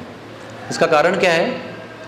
क्योंकि जैसे भी आप में से बहुत सारी माताएं हैं ना, और कोई मेला लग रहा है बड़ा, और आपके साथ में छोटा बालक है जो इधर उधर घूम रहा है, और आपके हाथ का बालक जो है उसका नाम है गोपाल समझो, और आप मेले में घूम रही है बालक को पकड़ कर हाथ में, और कोई दूर से आवाज़ आती है गोपाल गोपाल, तो सबसे पहले कौन देखेगा? माँ देखेगी, कौन मेरे गोपाल को पुकार रहा है। गोपाल बाद में देखेगा, वो तो एकदम आराम से देख रहे इधर उधर। उसी तरह से जब हम कृष्ण कृष्ण पुकारते हैं तो शायद वो नहीं सुनेंगे, क्योंकि हमारे में पुकार में, तुम्हारी पुकार में इतनी कशिश कहाँ है। लेकिन अगर हम उनके प्रियतम का नाम लेंगे, तुरंत मुड़ के देखेंगे कि मेरी प्रियतम का नाम कौन ले रहा है। तो ये हमारा एक सीक्रेट फॉर्मूला है। अगर हमें कृष्ण के नाम, कृष्ण को आकर्षित करना है तो हमें पहले राधा रानी को पुकारना है। और हमारे चैतन्य महाप्रभु और जितने भी संत स्वयं भगवान भक्त बनकर आए और जितने संत आए वो सब लोग इस सीक्रेट को जानते हैं। इसलिए चैतन्य महाप्रभु ने जो महामंत्र दिया उसके पहले नाम क्या है? हरे कृष्णा। कृष्ण कृष्ण पहले बोलते नहीं हैं, पहले हरे कहते हैं।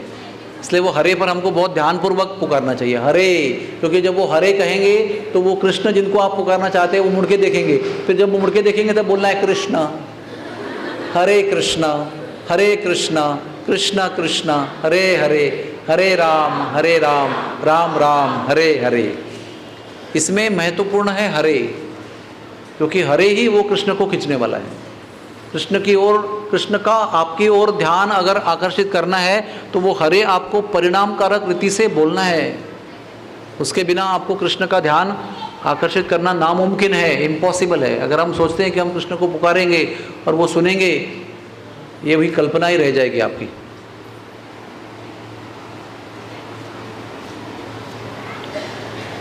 हरे कृष्णा। इसलिए आप देखिए यहाँ के हर पेड़ पर, हर पौधे पर, हर दीवार पर ये नाम लिखा गया है, श्री राधा, जय श्री राधा कृष्ण। इस नाम को श्री वृंदावन धाम में एक डीटी की तरह माना है। मैं बताऊंगा, जब बरसाने की कथा आएगी ना तब मैं बताऊंगा कि ये नाम लिखने वाले व्यक्ति इस नाम को जब लिख रहे हैं तो डीटी वर्शिप कर रहे हैं। He is worshipping the deity of the name of Radha and Krishna. उनका श्रृंगार कर रहे हैं वो, उनके अंदर भी फूलों को विराजमान कर रहे हैं, उनका चारों ओर फूलों को विराजमान कर रहे हैं। ये देखिए, ये वो व्यक्ति है रासेश्वरी दास। इनको दो नाम से जानते थे, राधे बाबा और कीर्तनीय बाबा। तो कीर्तन भी बहुत सुंदर करते थे। और हमारा जो अस्पताल है भक्ति वेदांता आई हॉस्पिटल वृंदावन बरसाना, उसमें इन्होंने आके कई बार कीर्तन किया है, बहुत बार। बड़े प्रेम से आते थे, एकदम डाउन टू अर्थ थे। और उनका एक ही सेवा था, उनके गुरु की आज्ञा थी कि आपको वृंदावन में कण कण में राधा नाम लिखना है। कण कण में मतलब क्या? कण नीचे भी हो सकते हैं, ऊपर भी हो सकते हैं, दीवार पे हो सकते हैं, कहीं भी हो सकते हैं। तो अभी तो ये गुजर गए हैं, लेकिन इनके द्वारा लिखे गए नाम अभी भी हमारे ऑफिस में हमने बनाए रखे हैं। हमने कहा है कि ये तो अभी गुजर गए हैं, इनके शिष्य हैं, वो बनाते हैं नाम, लेकिन इन्होंने बनाया हुआ नाम जो है वो अद्वितीय है। इसलिए हमारी हॉस्पिस की जो बिल्डिंग है ना वृंदावन की हॉस्पिटल की, वो भी पुरानी हो गई, लेकिन हम उसको पेंट नहीं करते हैं, वाइट वॉश नहीं कर रहे हैं, क्योंकि उस पर वो नाम लिखा हुआ है इनके द्वारा। तो ये बहुत ही सुंदर भक्त थे, राधा नाम लिखते थे सब जगह पर। और कभी कभी 3-3 दिन तक एक ही जगह पर एक ही नाम लिखने में समय बिताते थे, whole day for 3 days focused completely, खाना पीना भी भूल जाते थे, इतनी मग्नता थी इनके अंदर, इतनी सेवा में। फिर वृंदावन की लता पता देखिए। अभी वृंदावन के जो वृक्ष हैं, ये वृंदावन के जो वृक्ष हैं, ये इनका 4 स्वरूप है। एक तो वृंदावन के वृक्ष स्वयं राधा रानी है, दूसरा स्वरूप गोपियाँ स्वयं वृक्ष के रूप में विराजमान रहती। इसके प्रमाण है, अभी बहुत लंबे लंबे कहानी है, इसके प्रमाण हैं, पुराणों में प्रमाण दिए गए हैं कि कैसे ये वृक्ष रात के समय पर गोपी बनकर श्रृंगार करके रास में प्रवेश करते थे। नारद मुनि ने दर्शन किया इसका। नारद मुनि दंग रह गए थे, अपने ध्यान में देख रहे थे कि सभी गोपियाँ जिस पेड़ के नीचे वो स्वयं बैठे थे, वो पेड़ भी गोपी बनकर श्रृंगार करके प्रवेश कर रहा है, दिखाई पड़ रहा है उनको। तो साक्षात राधा स्वरूप हैं, गोपी स्वरूप हैं, और कल्प वृक्ष भी हैं। कल्प वृक्ष का मतलब क्या होता है? तो सभी इच्छाओं को पूर्ण कर देते, उसको कल्प वृक्ष कहते हैं। और ऋषि मुनि जो अभी मनुष्य रूप में है, वो बहुत बार तमन्ना करते हैं वृंदावन में मैं वृक्ष बन जाऊं और वृक्ष बनकर आपका ध्यान करते रहूं। ये पेड़ों के अंदर एक दिव्य गुण होता है, आपको शायद पता नहीं होगा या पता होगा भी। जितने भी पेड़ जहाँ कहीं भी होंगे, वृंदावन धाम में ऐसे नहीं, बम्बई में, सूरत में, दिल्ली में कहीं भी होंगे, पेड़ के अंदर एक गुण होता है जो वातावरण की सर्वसमावेशक चेतना है, the collective consciousness of the atmosphere around, उसको ग्रहण कर लेते हैं। चाहे वो शराब के अड्डे के पास वाला पेड़ हो तो वो चेतना ग्रहण करता है, या कोई नाच गाने वाला हो, या कोई वेश्या व्यवसाय वाला हो, या कोई नशे वाला जगह हो, वो सारी चेतना वो ग्रहण कर लेता है। या कोई मंदिर हो, कहीं पर कथा चल रही है, कहीं लीला चल रही है, भगवान की सेवा चल रही है, निरंतर कीर्तन चलते रहता है, वो चेतना का सार भी वो ग्रहण कर लेता है। और फिर उस पेड़ के पास जो भी आएगा, उस व्यक्ति को वो चेतना जो है, वो चेतना उसको दे देगा।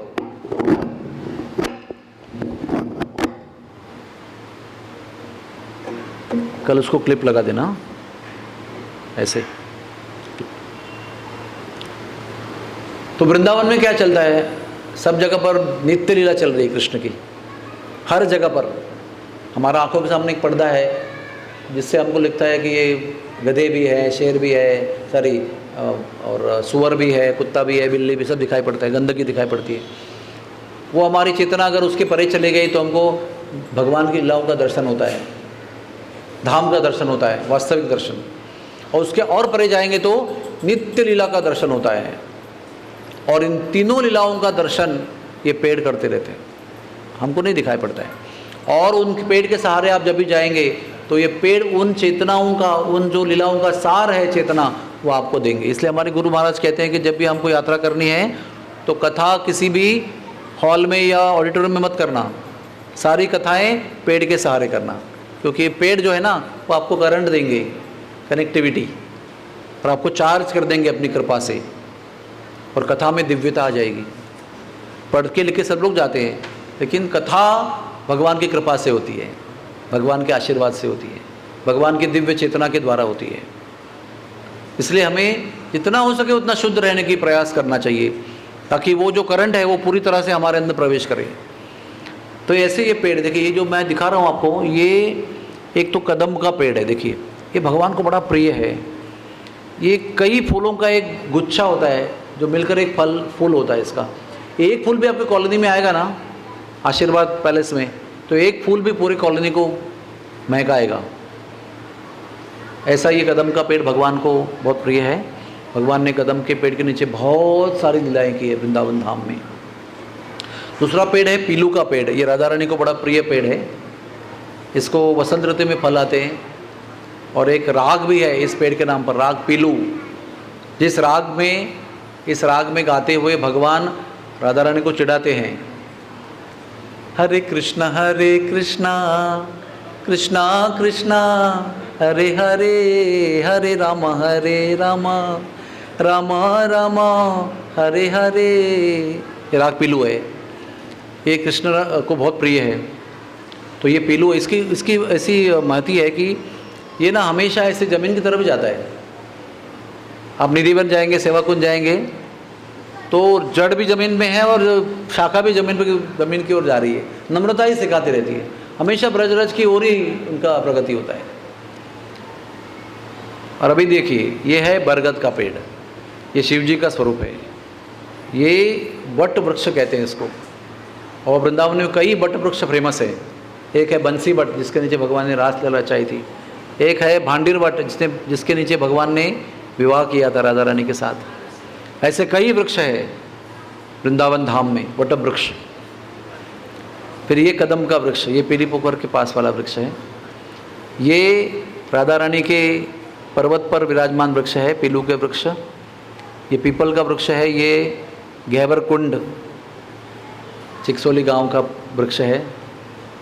और ये है बबूल का वृक्ष। सब लोग देख रहे हैं इसको। अभी आप पूछिए कि ये वृक्ष वृंदावन में क्यों आया, क्या काम है इसका? इसमें तो कांटे कांटे होते हैं। जब उद्धव जी वृंदावन में आए थे और उन्होंने गोपियों से 6 महीने संग किया, एक खत देने के लिए आए थे, एक दिन में लौटना था उनको, लेकिन वो 6 महीने वहाँ पर रहे। और 6 महीने में जो भी उन्होंने ग्रहण किया गोपियों की चेतना के माध्यम से, जो भी देखा उन्होंने, जो भी महसूस किया, अनुभूति की, तो उनको समझ में आया कि यहाँ पर कोई ऐरा गैरा पापी और जिसका मन भटका हुआ ऐसा व्यक्ति यहाँ पर नहीं आना चाहिए। उनका ये ठाम विश्वास हुआ कि परम शुद्ध चेतना के बिना कोई व्यक्ति यहाँ पर आना ही नहीं चाहिए। तो उद्धव जी ने ब्रज में कांटे बोए, बबूल के पेड़ बोए, ताकि इसके कांटे चुभेंगे तो जो अप्रामाणिक व्यक्ति वही चला जाएगा तुरंत ही, है ना, बोर हो जाएगा वो, क्या हर जगह कांटे तब रहे, क्यों आऊँ यहाँ पर मैं। एक ऐसा एक डिटरेंट है, मत आओ। जैसे गर्मी बहुत है, क्यों है, तो गर्मी से परेशान होकर आदमी भाग जाएगा वहाँ से। जो सिंसियर डिवोटी है वो रहेगा, वो गर्मी सर्दी तूफान सब सहन करेगा और रहेगा और कृपा प्राप्त करके ही जाएगा। लेकिन जो उसके अलावा है वो सब लोग इससे परेशान होकर निकल जाएगा। उसमें से एक है कांटा, जगह जगह पर ये। और ये ऐसा पेड़ है कि ऐसा बढ़ता है, कल आप जाके देखेंगे आज तक पूरा बढ़ जाएगा वो, तो बार बार काटने पर भी बढ़ते जाता है वो। तो ये उद्धव जी का आयोजन है। हाँ, तो ये है बबूल का पेड़। और सुंदर सुंदर पक्षी है वृंदावन धाम में, क्या कहें आपको, इतने सुंदर पक्षी हैं। कभी आप वृंदाकुंड में जाएंगे ना, और सवेरे के समय 7 बजे के पहले और शाम को 6-7 के आसपास जाके बैठेंगे तो आपको अनंत पक्षियों की अनंत आवाज़ आएगी। और आप ध्यान से सुनेंगे तो आपको समझेगा कि ये सब लोग कीर्तन कर रहे हैं, राधा रानी का नाम कर रहे हैं। तो एक है तोता, बहुत मशहूर पक्षी है ये वृंदावन का, क्योंकि राधा रानी का भी एक तोता है जो उनके हाथ में रहता है, विचक्षण, उसका नाम क्या है, लीलाशुक। और कृष्ण का भी एक तोता है, शायद उसका नाम विचक्षण है। और ग्वाल वालों को भी तोता है। और ये तोता के बहुत हज़ारों लाखों असिस्टेंट होते हैं, और पूरे वृंदावन में जाते हैं वो दिन भर, और सब जगह की रिपोर्ट लेते हैं, और शाम को आके बताते हैं राधा रानी को, कृष्ण को, और उसके आधार पर वो लीलाओं का आयोजन करते हैं कि कहाँ जाना है आज। तोता एक बहुत इंपॉर्टेंट पक्षी है वृंदावन धाम का। और दूसरा वृंदावन का महत्वपूर्ण अंग जो है वो गाय है। कृष्ण का नाम है गोपाल कृष्ण, कृष्ण के धाम का नाम गोकुल, गोलोक, वृंदावन। हाँ, अभी देखिए ये जो गाय है इसका नाम है गंगा। हाँ, उसका जो बेबी है उसका नाम है बलराम। और ये देखिए ये गाय का नाम है यमुना, और ये गंगा का जो बेटा है उसको दूध पिला रही है। ऐसा कभी होता नहीं है, लेकिन मैंने मेरी आंखों से देखा है। ये बरसाने का एक वन है, कृष्ण कुंज, कृष्ण बाग। वो कृष्ण बाग में ये यमुना है, ये गंगा के बछड़े को दूध पिलाती थी रोज, और ये गंगा है जब गर्भवती थी तभी का दृश्य है ये। और ये है कदम्ब ट्री, ये अक्रूर, ये चटिकरा का जो मंदिर है ना, कौन सा मंदिर है, गरुड़ गोविंद, उस मंदिर के गरुड़ कुंड के, गोविंद कुंड के बाजू का वृक्ष है ये कदम का। और फिर वृंदावन का एक सर्वोत्तम आकर्षण वो है मोर, मयूर। हाँ, ऐसे कहते हैं कि ब्रह्मा जी ने सारे जीवों को बनाया और एक दिन पूरा लगाया मोर को बनाने में। सारी अपनी जो कलाकृति थी वो मोर के अंदर उन्होंने विराजमान कर दी। देखिए ये मोर श्री वृंदावन धाम का बहुत बड़ा आकर्षण है, कृष्ण को बड़ा प्रिय है। कृष्ण इसका पंख धारण करते हैं, ये देखिए। और ये देखिए कितना सुंदर वृक्ष है। और एक वृंदावन का बहुत ही महत्वपूर्ण अंग है, वो है बंदर। ये बंदर क्या कहें आपको, प्रभु रामचंद्र के अवतार में, प्रभु रामचंद्र के अवतार में बंदरों ने बहुत सेवा किया भगवान का। करोड़ों बंदरों ने भगवान की सेवा की, बहुत सारे कष्टों का अनुभव किया, बहुत चुनौतियाँ, बहुत ही क्या कहते हैं उसको, कष्टों का सामना किया उन्होंने कृष्ण सीता को ढूंढने में और बाकी सेवा करने में। तो भगवान ने उनको कहा कि मैं भी आपकी ज़्यादा सेवा नहीं कर पाया, लेकिन अगले अवतार में आपकी सेवा करूँगा। सबको उन्होंने वृंदावन में जन्म दिया। हाँ, इसलिए वृंदावन के अविभाज्य अंग हैं। और देखो संतों की चेतना कैसे होती है। हम लोग हमेशा देखते हैं क्या बंदर परेशान कर रहे हैं, किसी का बैग छीन रहे हैं, किसी का चश्मा छीन रहे हैं, किसी का कपड़ा फाड़ रहे हैं, किसी का पर्स फाड़ रहे हैं, किसी का कुछ कर रहे हैं, किसी का क्या कर रहे हैं, कहाँ पर ये फ्रूटी मांग रहे हैं, कहीं पर पेप्सी कोला मांग रहे हैं, कभी कुछ केला मांग रहे हैं, कभी कुछ कर रहे हैं। हर जगह में डिमांड अलग है उनका। तो हम लोग वृंदावन में बंदरों को एक परेशानी के रूप में देखते हैं। और मैं भी इसी भाव से एक बार मेरे गुरुदेव से बात कर रहा था कि ये बंदरों ने तो बहुत परेशान करके रखा है। यहाँ तक कि ब्रजवासियों ने गवर्नमेंट से कंप्लेंट किया है कि इनकी नसबंदी की जाए, इनको ब्रज के बाहर पकड़ के कहीं दूर फेंक के आया जाए, ताकि यहाँ पर क्या है ना, अभी लोही बाजार में जाके लोग महंगा महंगा कपड़ा खरीदते हैं और बंदर उसको आके फाड़ देते हैं, बैग में से छीन कर फाड़ देते हैं। मतलब आपने इतने हज़ारों खर्च किए हैं, 2 मिनट के अंदर उसको फाड़ देते हैं। तो बिजनेसमैन लोग परेशान, यात्री परेशान। तो मैं महाराज को ये बता रहा था लोही बाज़ार में जाते वक्त, तो महाराज ने इतना शांत से मुझे बताया, अगर हमने उनके वन पर आक्रमण करके दुकान बना दिए और उनका वन नष्ट कर दिया तो उसका रिएक्शन तो होना ही है ना। You have come to their place. जब गोपियाँ बीच रात में भाग कर गई थी ना, तब वर्णन पढ़ो उसका, वो घने जंगल का वर्णन है उसके अंदर। यहाँ तक कि कृष्ण भी उनको पूछते हैं, आपको डर नहीं लगा क्या, कितने शेर है, हाथी है, सिंह है और कितने कितने जानवर है यहाँ पर, आपको डर नहीं लगा उनका? इसका मतलब था जंगल में इतने जानवर थे उस समय, और इतना सघन जंगल था कि पूर्णिमा के चंद्र की किरण भी जमीन पर नहीं पड़ रही थी, इतनी सघन वृक्षावली थी। जब प्रभुपाद जी ने वो मंदिर खरीदा ना, जमीन खरीदी थी ना रमण रेती में, आपको सबको सुनकर आश्चर्य होगा, आप में से कितने लोग वृंदावन चले गए? बहुत लोग गए। कैसा है वृंदावन में माहौल? कितनी भीड़ है, कितना टेम्पो है, कितनी गाड़ियाँ हैं, कितना बाप रे, कितना जगह ही नहीं है उधर, इतने आश्रम और रास्ते और गाड़ियाँ हो गई है। लेकिन जब प्रभुपाद जी ने वो जगह ली थी तभी वृंदावन केवल विद्यापीठ चौराहे तक ही था, यानी मदन मोहन के मंदिर तक ही वृंदावन था। और मदन मोहन जी का बांके बिहारी का मंदिर भी जंगल में हुआ करता था, उसकी कहानी भी जंगल की कहानी है। तो लोग कहते थे प्रभुपाद जी आपने जंगल में क्यों जगह लिया, उधर शेर आते हैं, उधर भालू आते हैं, उधर हाथी आते हैं, कौन आएगा आपके मंदिर में दर्शन करने के लिए? तो प्रभुपाद जी का रुको, आप थोड़ा रुको, आज उस ज़मीन का भाव बम्बई के ज़मीन के भाव जैसा हो गया है। इसका मतलब जंगल था वहाँ पर। तो महाराज जी कहते हैं सब जंगल था, उनका खेलने की जगह थी ये, उनको यहाँ से वहाँ कूदने के लिए, फल खाने के लिए सब कुछ व्यवस्था थी। वो सब तोड़ ताड़ कर हमने आश्रम बनाए, मंदिर बनाए और क्या क्या बनाया। तो परेशान तो होंगे ना, वो उनकी जगह आपने छीन ली तो उसका रिएक्शन तो आना ही है। तो हमेशा संत लोग जो है वो वृंदावन की विषय अलग दृष्टि से विचार करते हैं, हमारे जैसा विचार नहीं करते हैं, और उनके विचार को हमको ग्रहण करना चाहिए। तो ये है वृंदावन के बंदर। एक बार 50,000 बंदरों को पकड़कर वृंदावन की दिल्ली की और 100 किलोमीटर दूर एक गांव है, पलवल शहर है, एक्चुअली उसका नाम है प्रलंबासुर वधस्थल। वहाँ पर प्रलंबासुर का बलराम जी ने वध किया था। तो वो गांव 100 किलोमीटर दूर है, वहाँ पर बंदरों को पकड़कर छोड़ के आए थे वो 50,000। लेकिन क्या कहें आपको, सारे बंदर चलकर लौट के आए। Believe me, all the monkeys came walking back to Vrindavan. घर वापसी हो गई उनकी। ये देखिए वृंदावन के बंदर। और देखिए चश्मे वाला, हाँ आपको पता भी नहीं चले। एक बार मैं उधर सेवा कुंज के पास में, जहाँ पर श्यामानंद पंडित को वो नुपुर प्राप्त हुए थे, उस जगह पर मैं भाव से दर्शन कर रहा था। ऐसे करना चाहिए। भाव से दर्शन कर रहा था और मुझे वो नुपुर सली स्पष्ट दिखाई पड़ रही थी। और मैं कुछ दिन के बाद दिखना ही बंद हो गया।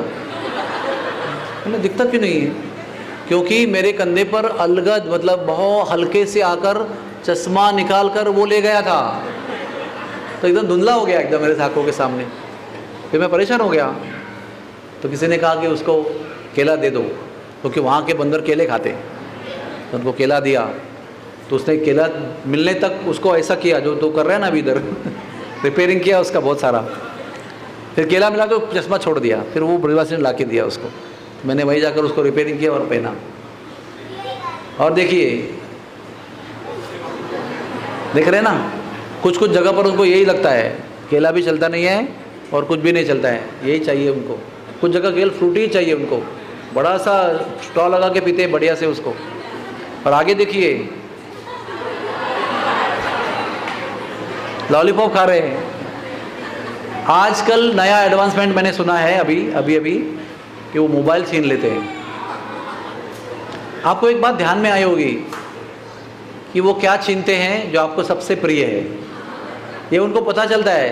पहले उनको मोबाइल था नहीं और पता नहीं था इतना। अभी देखो मोबाइल हो गया, ख़त्म हो गया ना हमारा, तो कोई छीन लिया ना, तो सबसे ज़्यादा परेशान अगर किसको करना है उसका मोबाइल छीन लो। तो आजकल वहाँ पर, मुझे अभी यकीन नहीं हो रहा है ये बात सुनकर, लेकिन ये सच है।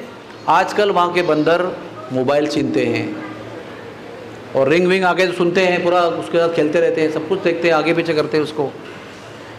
और ये भी दृश्य आपको मिलेगा वृंदावन में देखने के लिए। सहजीवन, सिम्बायोसिस और कोऑपरेटिव लविंग लाइफ। क्योंकि वृंदावन की सही चेतना क्या है, ध्यान रखना। ये चित्र मज़ेदार चित्र है, लेकिन इसका आपको बड़ा संदेश है आपके लिए। वृंदावन का मतलब नो भेदभाव। वृंदावन का अर्थ है प्रेम। और प्रेम हम कब कैसे करते हैं? हाँ, ये मेरे परिवार का है, ये मेरे मित्र परिवार में है, ये मेरे गुरु परिवार में है ना, ये मुझे प्रिय है। हमारा बहुत सारा भेदभाव होता है, हम सबसे प्रेम नहीं करते हैं। Very differential loving attitude we have got. लेकिन वृंदावन का मूल वातावरण है, न केवल मनुष्य पर सारे जीव वहाँ पर प्रेम से रहते हैं। और ये अद्भुत दृश्य वृंदावन में बहुत दिखाई पड़ता है। ये देखिए, तो ऐसा ही ये वृंदावन का गौरव है। कुछ छोटी सी बातें बताना चाहता हूँ।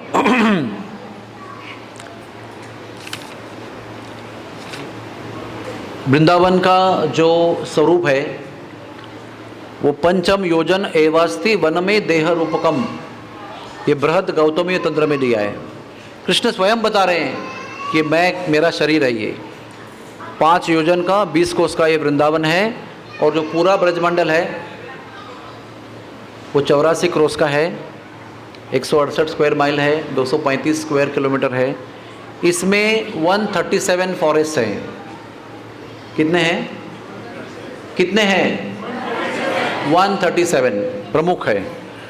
उसमें से 108 भगवान को अति प्रिय है। उन 108 में से अति प्रिय 12 है। वो 12 में से 7 जमुना जी के एक तरफ है और 5 जमुना जी के दूसरी तरफ है। और इसमें से अति प्रिय में से वृंदावन जो है, जो 20 कोस का है, वो कृष्ण को अति प्रिय है। और उस वृंदावन में कृष्ण को उससे ज़्यादा प्रिय है गोवर्धन पर्वत, और गोवर्धन पर्वत में भी अधिक प्रिय है राधा कुंड और श्याम कुंड। ये सर्वोत्तम भगवान का प्रियतम स्थान है। इसका नाम वृंदावन क्यों पड़ा है? इसके कई कारण शास्त्र में दिए गए हैं, और सब नाम वृंदावन, वृंदा से पड़ा है। तो एक है राजा ऋषि केदार की कन्या वृंदा देवी। थोड़ा बच्चों को जरा शांत करेंगे please, keep them in control. ये लक्ष्मी की अंश थी। इसने 60,000 वर्ष तप किया था। दुर्वासा मुनि से हरि का मंत्र प्राप्त करके 60,000 साल तप किया था, और फल स्वरूप उनको गोलोक वृंदावन प्राप्त हुआ था। राधा रानी जैसा दिव्य स्थान प्राप्त हुआ था। तो ये वृंदावन, जो वृंदावन हम कहते हैं 20 कोस का, इसमें ये वृंदा देवी केदार कन्या की तपस्थली है। दूसरा कारण है इसका कि 2 भाई थे, अलग समय की बात है ये, कुशध्वज और धर्मध्वज। धर्मध्वज की कन्या थी वेदवती, जिसका रावण ने विनय भंग करने का प्रयास किया था, और उसने मंत्र बोलकर अपने आप को भस्म कर दिया था, और रावण को शाप दिया था, किसी को उसकी इच्छा के बगैर स्पर्श करोगे मर जाओगे, वो वेदवती, और मैं तुम्हारे मृत्यु का कारण बनूंगी। ऐसा करके वो उसने अपने आप को भस्म कर लिया। फिर वो जनक महाराज की कन्या के रूप में जन्म लिया उसने। एक वर्णन दिया है कि वो अग्नि का रूप, अग्नि देवता की कन्या के रूप में भी जन्म लिया उसने, और वो छाया सीता के रूप में प्रकट हुई। जब प्रभु रामचंद्र ने शूर्पणखा के नाक कान काटने के बाद में ये अनुभव किया कि अभी राक्षस लोग हमें आक्रमण करेंगे, तो मूल सीता को अग्नि देवी को दे दिया, अग्नि देवता को दे दिया, और अग्नि देवता की कन्या जो स्वाहा देवी के पास थी उसको लिया, जो हुबेहूब सीता थी। और जो अपहरण हुआ, अशोक वाटिका में रही, अग्नि परीक्षा हुई, वो सब छाया सीता है। तो वो सीता जो है धर्मध्वज की कन्या थी। और कुशध्वज की जो कन्या थी उसका नाम भी वृंदा था, और उस वृंदा को दुर्वासा मुनि को शाप प्राप्त हुआ कि तुम्हारा विवाह जो है वो राक्षस से होगा, पृथ्वी पर जाकर, एक जन्म पृथ्वी पर होगा, नंबर 1 शाप, और विवाह राक्षस से होगा। और भगवान की इच्छा से भगवान ने अपने परम प्रिय सखा श्रीदामा को भी शाप दिलवाया राधा रानी के द्वारा। अभी लंबी लंबी कहानी है, कब बताऊंगा आपको। और श्रीदामा शंखचूड़ नाम के राक्षस बने, और शाप के अनुसार ये वृंदा देवी का विवाह शंखचूड़ से हुआ। और उस शंखचूड़ का वध जो है वो विष्णु भगवान ने किया। थोड़ा सा छल कपट किया भगवान ने उसके पतिव्रत्य के साथ। तो भगवान ने उसका वध तो किया, क्योंकि देवताओं को परेशान किया था उसने। तो ये शंखचूड़ का वध हुआ। उसके बाद में वृंदा देवी ने विष्णु को शाप दिया कि आप पत्थर बन जाओ। भगवान ने कहा जरूर पत्थर बनूंगा मैं, क्योंकि आप मेरे परम भक्त हैं, लेकिन मैं आपके चरणों में रहने वाला पत्थर बनूंगा। तो भगवान बने शालिग्राम शिला। और भगवान ने भी वृंदा देवी को शाप दिया कि आप भी पौधा बनोगे। तो वृंदा देवी बनी तुलसी देवी। तो वो वृंदा देवी के नाम से भी वृंदावन बना हुआ है, क्योंकि वृंदावन में आपको अनंत तुलसी के पौधे मिलेंगे, प्रचुर मात्रा में उगने वाले। इतने बड़े बड़े पेड़ मिलेंगे आपको। हाँ, इतने बड़े बड़े मणि निकलते हैं उसके शाखा में से। और एक कारण है, राधा जी के सहस्त्र नाम में राधा जी का एक नाम वृंदा है, और ये जगह राधा रानी की क्रीड़ा स्थली है, इसलिए भी उसका नाम वृंदावन है। एक और भी कथा आती है कि प्रेम से वृंदा देवी राधा रानी को इतनी प्रिय है कि एक दिन प्रेम से राधा रानी ने स्वयं अपने हाथों से कृष्ण का विवाह वृंदा देवी से किया, और जो उनका वृंदावन था उन्होंने वृंदा देवी को भेंट में दे दिया, इसलिए वो वृंदा देवी का बन गया। मूलतः राधा रानी का था। और जीव गोस्वामी कहते हैं, देखिए कितने साधुओं का कितना कितना अलग अलग पहलू है। जीव गोस्वामी कहते हैं वृंद का अर्थ होता है वृंद, समूह, कलेक्शन। तो कौन से कलेक्शन वृंदावन धाम में है? गोप समूह, गोपों का समूह, गोपी समूह, हाँ, लता पता समूह और गौ समूह यानी गाय। ये सब समूहों को पालने वाला जो क्षेत्र है वो है वृंदावन। सबको पोषित करने वाला, सभी समूहों का पोषण करने वाला है वृंदावन। और पद्म पुराण के अनुसार वृंदा विपिन रम्याय भगवत वास हेतवे परम आह्लाद रूपाय वैष्णवाय नमो नमः। यहाँ पर वृंदावन को एक वैष्णव के रूप में देखा गया है कि वृंदावन स्वयं एक वैष्णव है जो भगवान के निवास के लिए धाम के रूप में निवास वहाँ पर विराजमान है। भगवान भगवत वास हेतवे, भगवान वहाँ पर निवास कर रहे हैं। और परम आह्लाद रूपाय, मैंने पहले भी कहा था वो श्लोक के अनुसार, यहाँ पर भगवान गोकुल से निकले हुए हैं और देख कर आनंद प्राप्त कर रहे हैं। तो भगवान को परम आह्लाद देने वाले ये वृंदावन धाम है, परम आह्लाद रूपाय।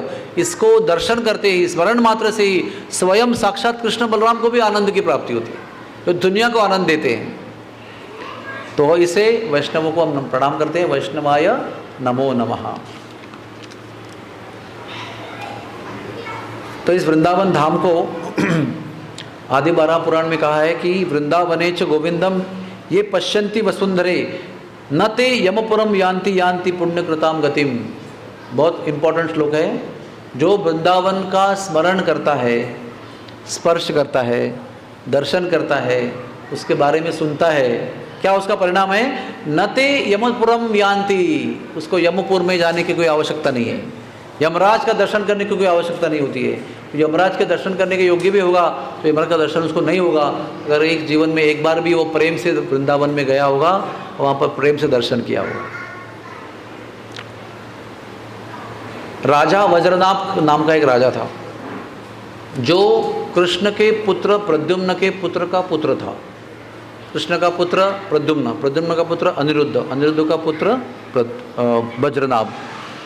जब परीक्षित राजा बने तो वज्रनाभ को कृष्ण की इच्छा के अनुसार वृंदावन का राजा बनाया गया, ब्रज धाम का राजा बनाया गया। और भगवान ने उनको आदेश दिया, भले वो परीक्षित के अंडर था, लेकिन भगवान ने आदेश दिया कि जहाँ जहाँ मैंने लीलाएं की है वो सभी स्थानों को तुमको संवारना है।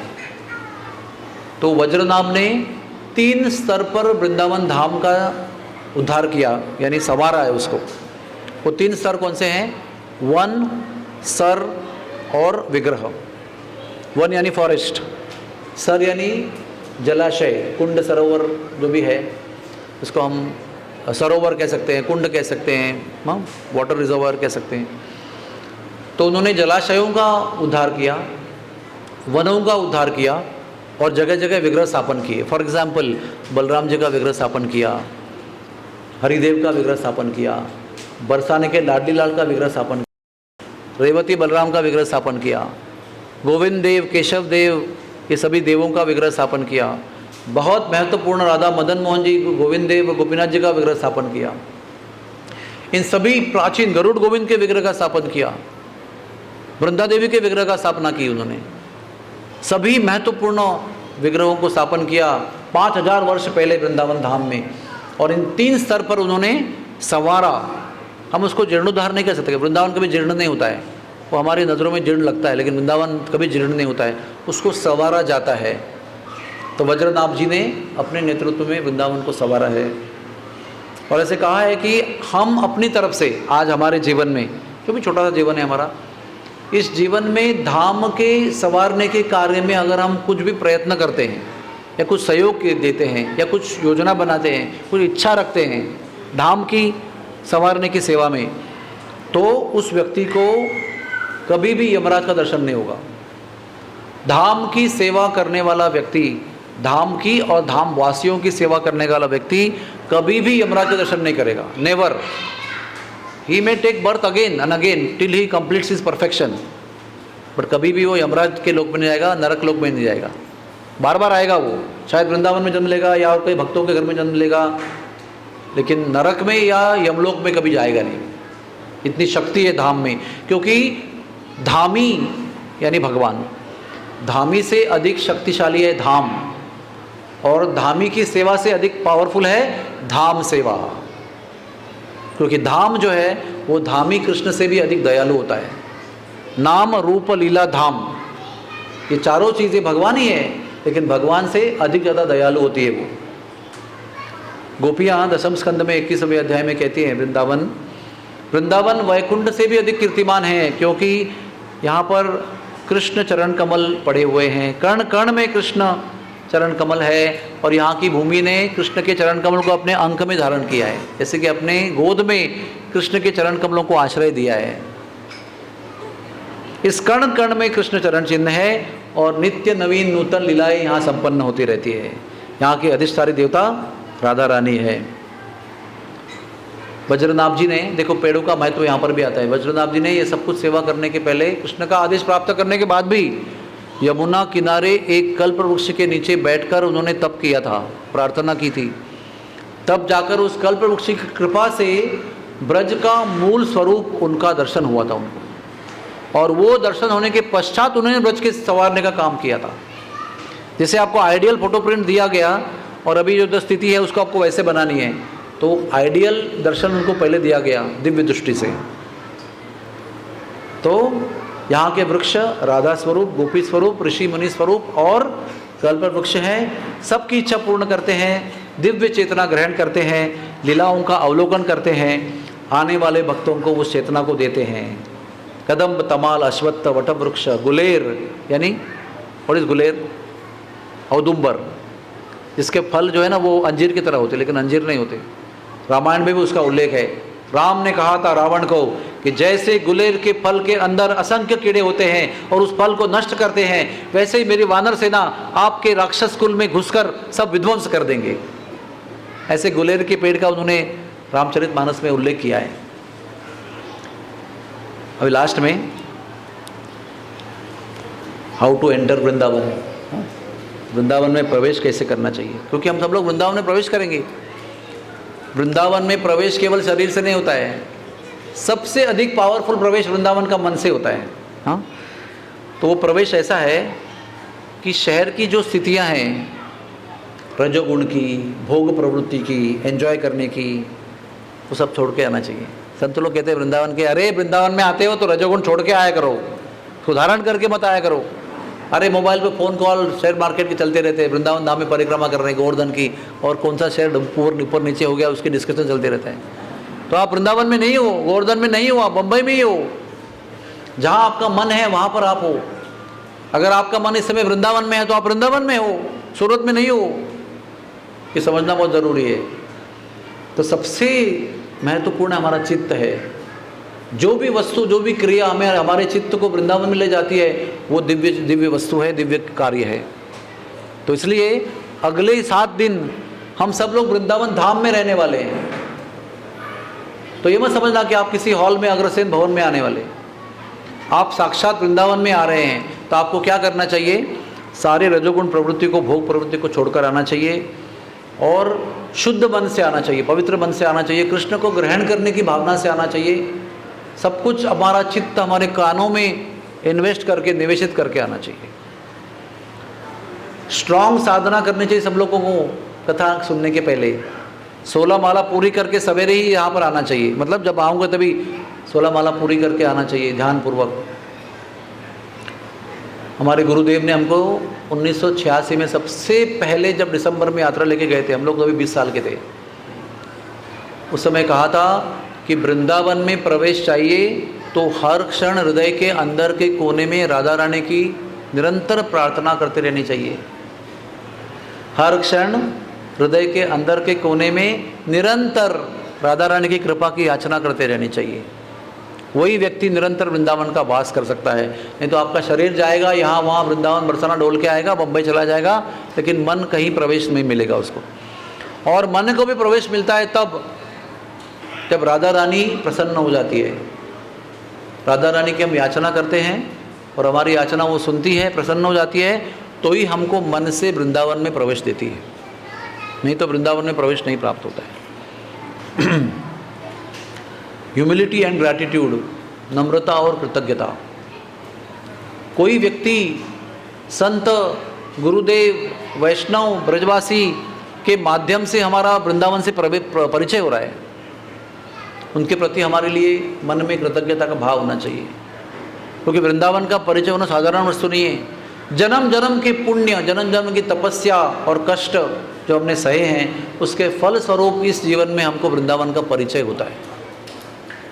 लेकिन वो केवल कृपा का ही फल है। जब हम तपस्या साधना करते हैं, तो जब भगवान प्रसन्न होते हैं तो कृपा करते हैं, और तब जाकर हमें वृंदावन का परिचय होता है। इसलिए कृतज्ञता का भाव होना चाहिए, और नम्र भाव से, अगर मैं डॉक्टर हूँ, बिजनेसमैन हूँ, धनी हूँ, पढ़ा लिखा हूँ, प्रभावशाली व्यक्ति हूँ, वीआईपी हूँ, सेलिब्रिटी हूँ, इस भाव से अगर हम वृंदावन जाएंगे तो कभी भी 1 इंच भी वृंदावन में प्रवेश हम नहीं कर सकते। सब कुछ टोपियाँ बोलते हैं ना, टोपियाँ, एक डॉक्टर की टोपी, एक बिजनेसमैन की टोपी, एक रिच मैन की टोपी, एक अधिकारी की टोपी, बहुत सारी टोपियाँ पहन के हम घूमते। सारी टोपियों को उतार के आना चाहिए। कैसे आना चाहिए? ममई वांशो जीवलोके जीवभूत सनातन, मैं केवल आपका अंश हूँ, केवल आपका दास हूँ। गोपी भरत और पद कमल और दास दास अनुदास से भावना से हमको आना चाहिए, और वैष्णव सेवा में अपना जीवन बिताना चाहिए। त्यक्त्वा तूर्णम अशेष मंडलपति श्रेणीम श्रद्धा तुच्छवत। रूप गोस्वामी, सनातन गोस्वामी और बाकी गोस्वामी ने क्या उदाहरण दिया है? सब धनी थे, उनके धनी होने की तुलना हम लोग नहीं कर सकते, कितने भी धनी बनेंगे तो। उतना सारा ऐश्वर्य, अधिकार, धन, संपत्ति सब छोड़कर उन्होंने कोपिन पहनकर वृंदावन निवास किया, यानी उससे भी अधिक आनंद कोपिन पहनकर वहाँ पर भजन करने में था, इसलिए वहाँ रहे ना वो, नहीं तो क्यों आते वहाँ पर छोड़ के। तो वो भाव होना चाहिए। और हमारे नरोत्तम दास ठाकुर कहते हैं, विषया छाड़िया खोबे शुदह बेमन, कबे हम बुझबो से श्री वृंदावन। जब विषयों की वासना छूटती है तभी वृंदावन के दर्शन हो सकते हैं, ऐसे हमारे ठाकुर जी कह रहे हैं, नरोत्तम दास ठाकुर जी। जब तक विषय वासना है तब तक वृंदावन का दर्शन नहीं हो सकता है, क्योंकि वृंदावन ये विषयातीत स्थिति है, विषयों की वासनाओं के परे की स्थिति है। विषयों की वासनाओं को लेकर वहाँ पर हम प्रवेश नहीं कर सकते। भाव में जा सकते हैं ऐसे घूमने के लिए, लेकिन हमारा प्रवेश नहीं हो सकता, हमारी आत्मा का प्रवेश नहीं हो सकता है। वृंदावन की यात्रा यानी आत्म प्रवेश, आत्मा से वृंदावन में प्रवेश करना, इसको वृंदावन वास कहते हैं। तो ठीक है, यहाँ पर हमारी आज की कथा को विराम देते हैं, और कल से हम आपको सब स्थानों का दर्शन और कथा करना आरंभ करेंगे। हरे कृष्णा कृष्णा कृष्णा हरे हरे, हरे राम राम राम हरे हरे।